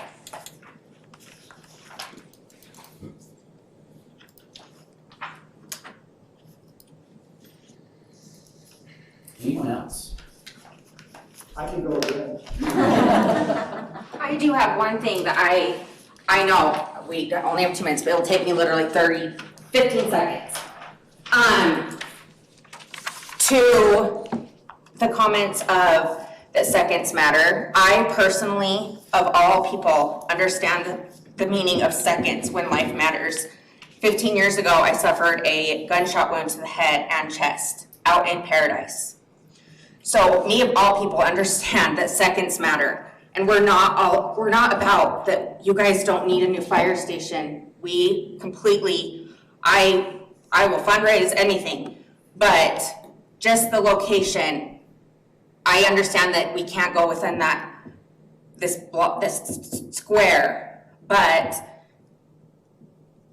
can we just please have more of an open mind about maybe rebuilding where the current one is, or looking at other sites? But I know the minute thing, but I just wanted to voice that me of all people appreciate the fire department and the police department and everyone. So us as a group, we don't want to come across that we aren't so appreciative, because we are. And I am a living person, I don't know, that, I'm alive because of these people. So I don't want to come across that I am not grateful that us as a group don't appreciate everything that you guys do.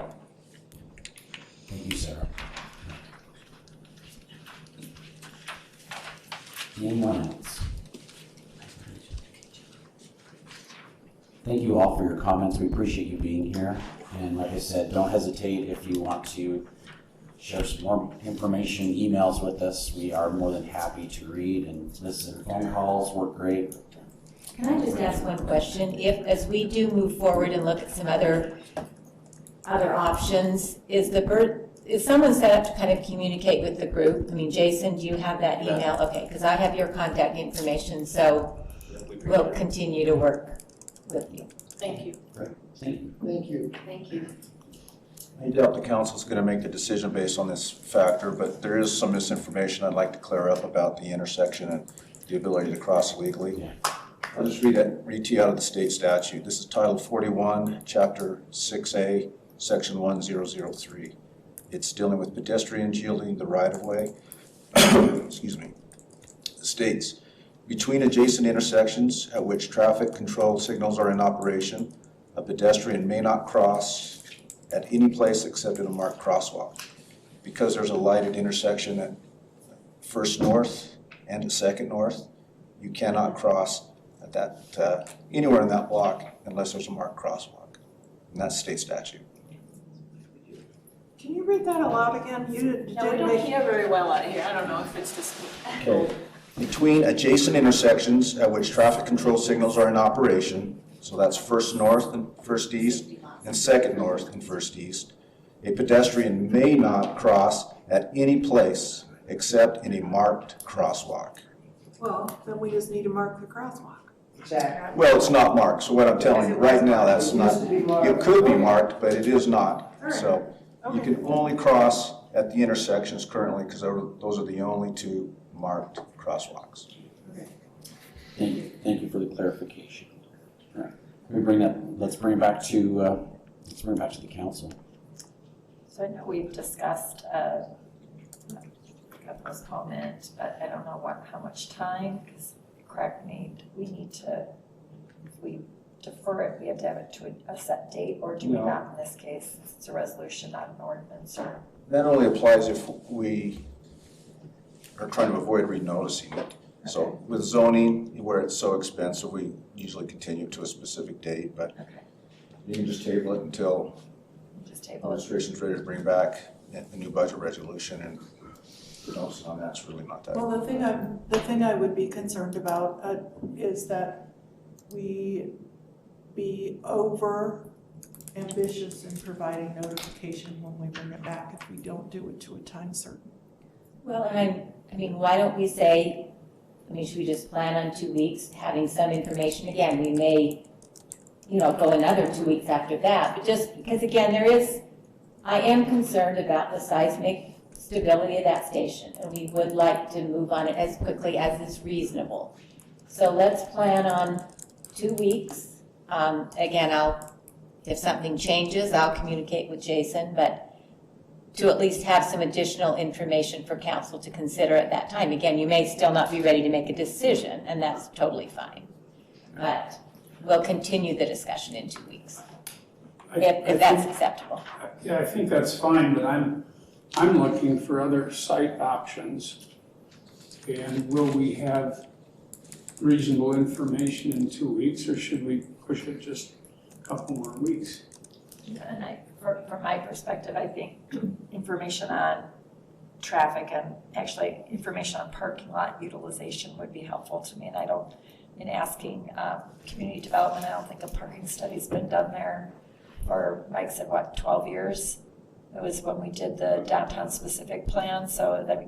And I don't know if there's an intern that would be available to do a parking study, but to me that would be helpful information because, again, anecdotal can go both ways, right? So I know I drove a lot this past weekend on First East for a variety of reasons, and there were 4 cars in the parking lot. So I think having objective data would be helpful versus comments. So I don't know how long that would take, Mike, for a quick parking study. Public Works, they can do it. Drivers and buddies. We did one for Center Block. We hired a couple of college kids to sit out there for a week. And then we had some anecdotal. Kurt Jensen went out there and looked at it a few times, and we kind of put it all together. But if you want to do a study then I guess we really need to have some conversations with the mayor about what does that mean. Okay, so Public Works will have a traffic study on Thursday. a traffic study on Thursday, thank you. On First East? Yes. Okay, thank you. What about 200 North? Yes. Yes. Can we get the data, the raw data? We will be happy to provide the data. That is public information, and you can have any data you would like.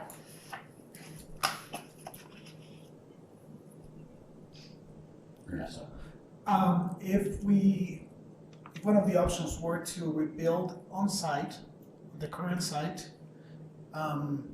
what I would like to know, what are the potential service interruptions, like the time, if that's possible.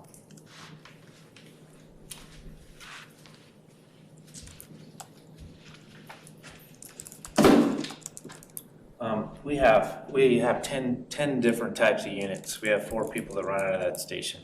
So depending on the call type is the type of apparatus that they would use.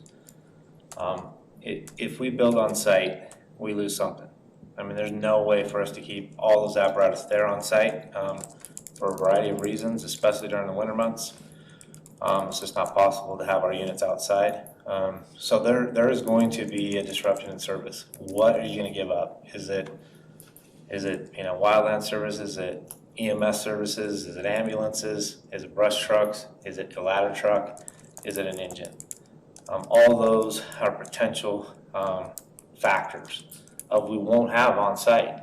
So if you put them anywhere other than there, it's going to take us time to go get them or not have them at all.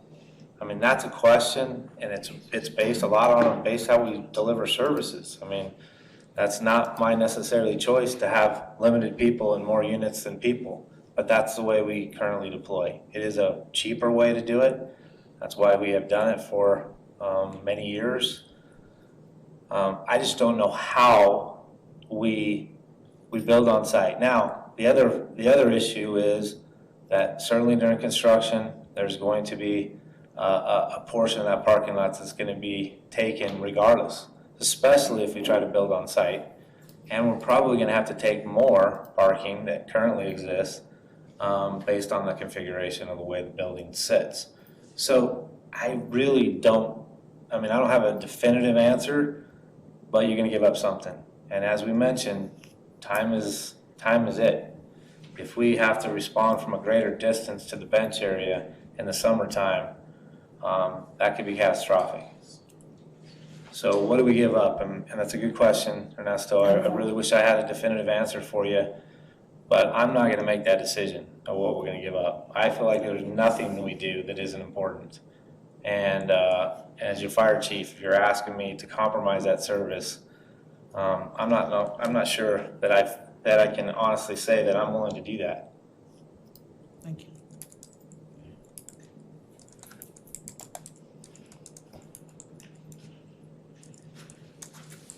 I appreciate what Jason had to say, that we need to plan for future growth. We're going to grow. The city's going to get bigger, so it's something that we need to anticipate. I don't like giving up services either, Chief. So I just don't see how we can afford to sacrifice services. We need more services if we're going to continue to grow. So that's a concern as well too. I appreciate the comments that have been made tonight, Russ. 2 minutes is an eternity for someone when your loved one is hurting. So I really appreciate what's been said tonight. So many good comments. So, Jeannie.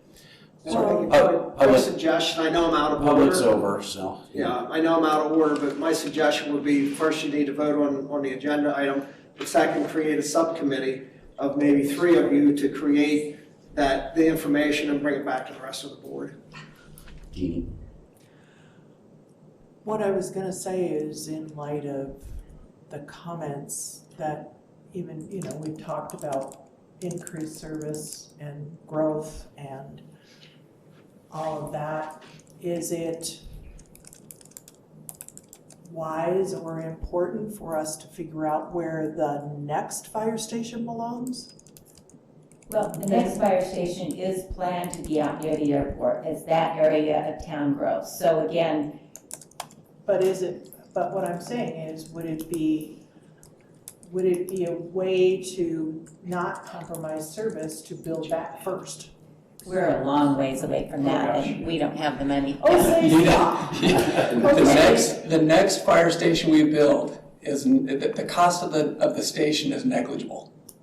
Because, and the chief and I have talked about this a lot, the next fire station we build includes the staff who staff it. That is, we're gonna pay for eternity. The station will pay off in 20 years.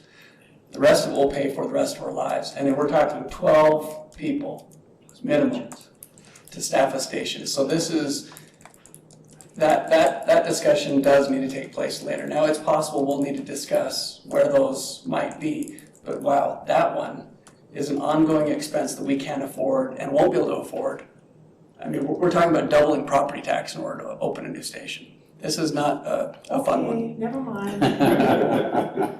I was trying to, move the pieces on the chessboard in a different way. Clarification, Rich. Thank you. But I believe Amy put forward a motion. No, I said I was questioning what the wording should be as far as do they need a time deadline, but I would move we table resolution 21-26 until city administration can provide additional information to the council for their decision. I'm good with that, second that. Second. Discussion? We all get some more information, so. All those in favor, please say aye. Aye. Aye. Any opposed? All right, we're gonna table for now and get some more information. Again, thanks for your comments. I Well, appreciate you being pieces here. of that information are traffic studies that are forthcoming, and some discussion of other locations, because no other location has been discussed, in my opinion. And alternate parking And options. alternate parking options. So I believe that those are the critical pieces of information that we need to start with. Can I just bring up one complication? Because I heard a lot, let's Sure. create a committee Sure. to discuss these things. Creating a committee, we really can't have a public discussion, at least not being financially responsible, about property we haven't tied up in some way. Right. So this, when we're talking about Logan where it is already built out, we can't have a discussion because we're talking about somebody else's property. Right. And I think it would be about the worst financial decision we've ever made to say, hey, we're buying these people's property prior to actually tying them up in some way. And so I hope no one expects a public discussion. I'm really talking to the public. Okay. I hope the public doesn't expect a public discussion about a piece of property unless we've tied it up financially, because, wow, that's just inviting, we're buying your property, how much do you want? Thank you for the clarification. Rich, I can always count on you. Okay, Good that's- solicitor. And I would say those are the only discussions that we take back offline too. And They're not subject to public discussion. Those are closed door meetings when we're discussing the acquisition of property. Yeah, we have like 4 things we can have a closed door meeting on, and that is one of them. And whether or not we should, fire the sheriff. Sheriff made his fair share of mistakes tonight, so. There was questions about staying in the same place as a practicing architect. Let me just say that that's a bad idea, because I don't think the site is big enough to do what the chief needs to do. I don't think it leaves us naked, basically, of services in our central core area for a year at least. So I think that option needs to be taken off the table. And in my opinion, at least, the only option is to try to find a site that works within that circle of reasonableness and the circle of affordability. Yeah, affordability, trust. Well, that's it for our public hearings. Did we Sorry. vote? Yeah, we did vote. We did vote. Yeah, and it was unanimous. That we. So I don't remember saying aye. Uh-oh. That's it. Workshop items for resolution 21-28. Rich, you are up. That's We only have one item to discuss. It's a grant for $30,500 for our Parks and Recreation after-school program. We do get this one each year. I think we get 3 or 4 different after-school grants, and this is just one that we've received in the past. Request that council appropriate. Bless you.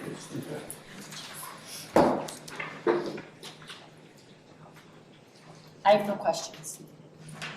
CDBG.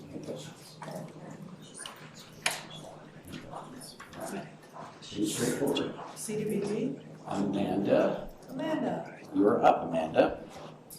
you've been waiting all this time. Hiding in the back. Thank you for your patience. She's got a job where she has to learn patience. I'm learning a lot.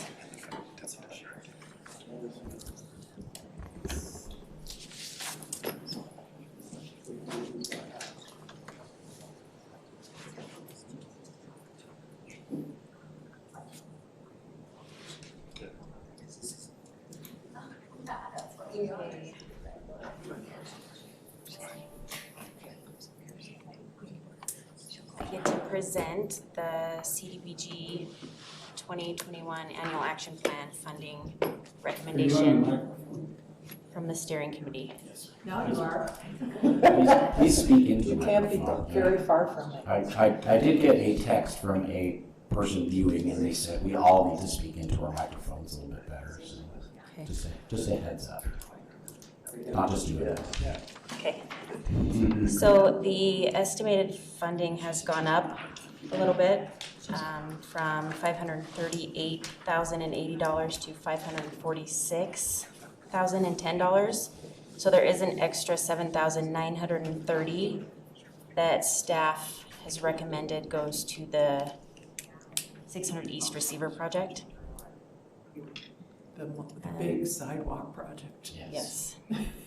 And this is just a list of all the projects and funding recommendation, and we'll just go through each one. So the first infrastructure project is 500 West, 400 South. The funding recommendation is $50,000 to install 1,230 feet of sidewalk, curb, and gutter along 500 West and 400 South, and install 3 new ADA ramps. That's the corner. And here's a map. The red is the new sidewalk. And then if you can see the black circles, those are the ADA ramps. And the next infrastructure project is 600 East and 500 to 700 North. Funding recommendation is $115,415 to install 830 feet of sidewalk, curb, and gutter along 600 East and 600 North, and 3 new ADA ramps. And there's the map. I'll tell you what they're working on now looks nice. Yeah. So they're working on. Someone shut the door so that, They're working on the area north. thanks. Yeah. The third infrastructure project is Riverside Drive. $100,000 is the funding recommendation to install 722 feet of sidewalk, curb, and gutter, and 1 ADA ramp. And there's the map. So this is in the island area, correct? Yes.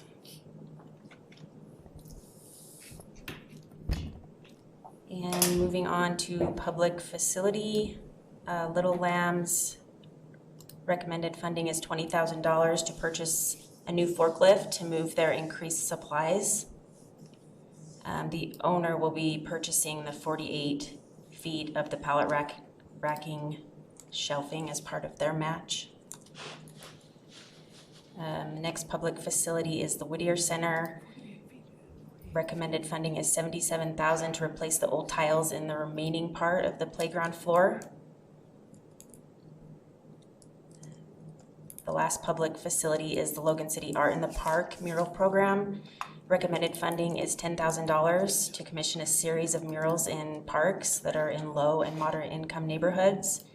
It's anticipated that up to 2 murals could be completed this year. Mike, did you say there was some extra money for that, possibly? Yeah, possibly an extra 14,000. Thank you. Okay, public service, Sunshine Terrace, recommended funding is $20,000 to purchase a new 2020 Dodge Caravan to be used to transport clients and residents. Next public service is CAPSA, funding recommendation $27,165 to purchase new equipment for their new education wing. 2 large copy machines, 1 tabletop copy machine, 6 large TVs with Chromecast for their 6 training rooms, and 2 additional computers. And then the last public service is the English Language Center. The funding recommendation is $11,500 to purchase new equipment, a color copy machine, 3 portable microphones, and a Wi-Fi amplifier. And then for program administration and planning is $107,000 for 1 full-time employee, and then planning. That's it. Thank you. Compliments.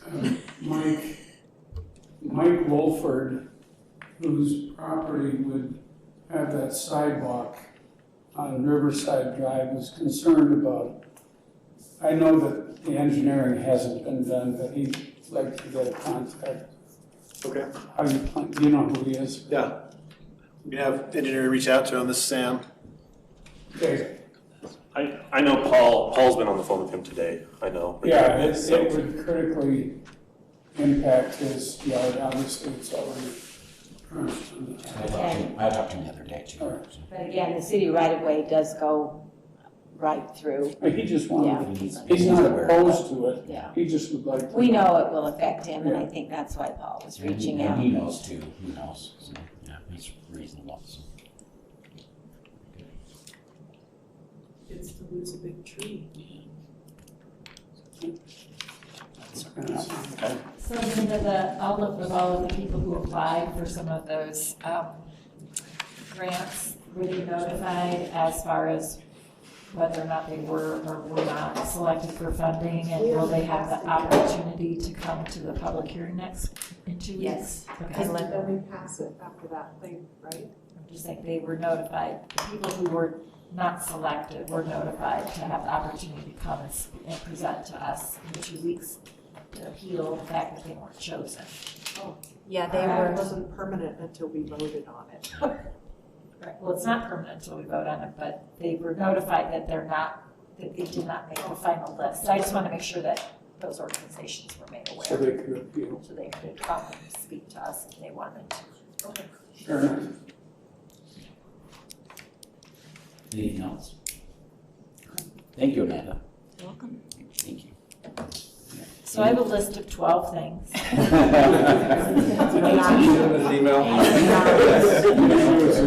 was getting so hungry, I was about to eat my pickled onions. Do you really have something? I have nothing. Okay.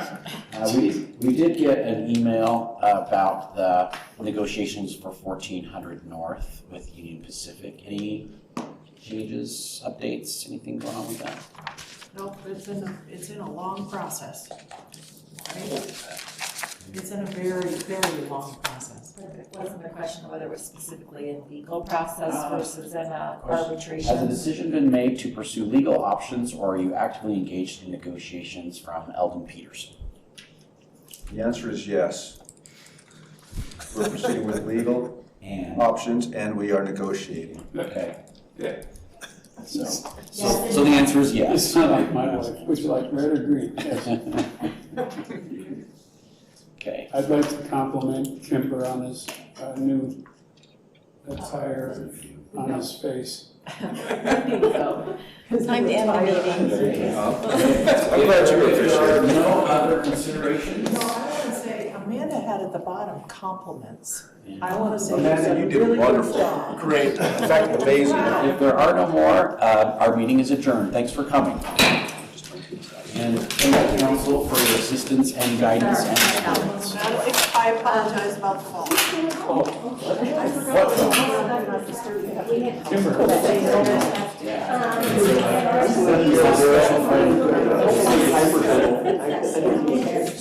my sister. You're just.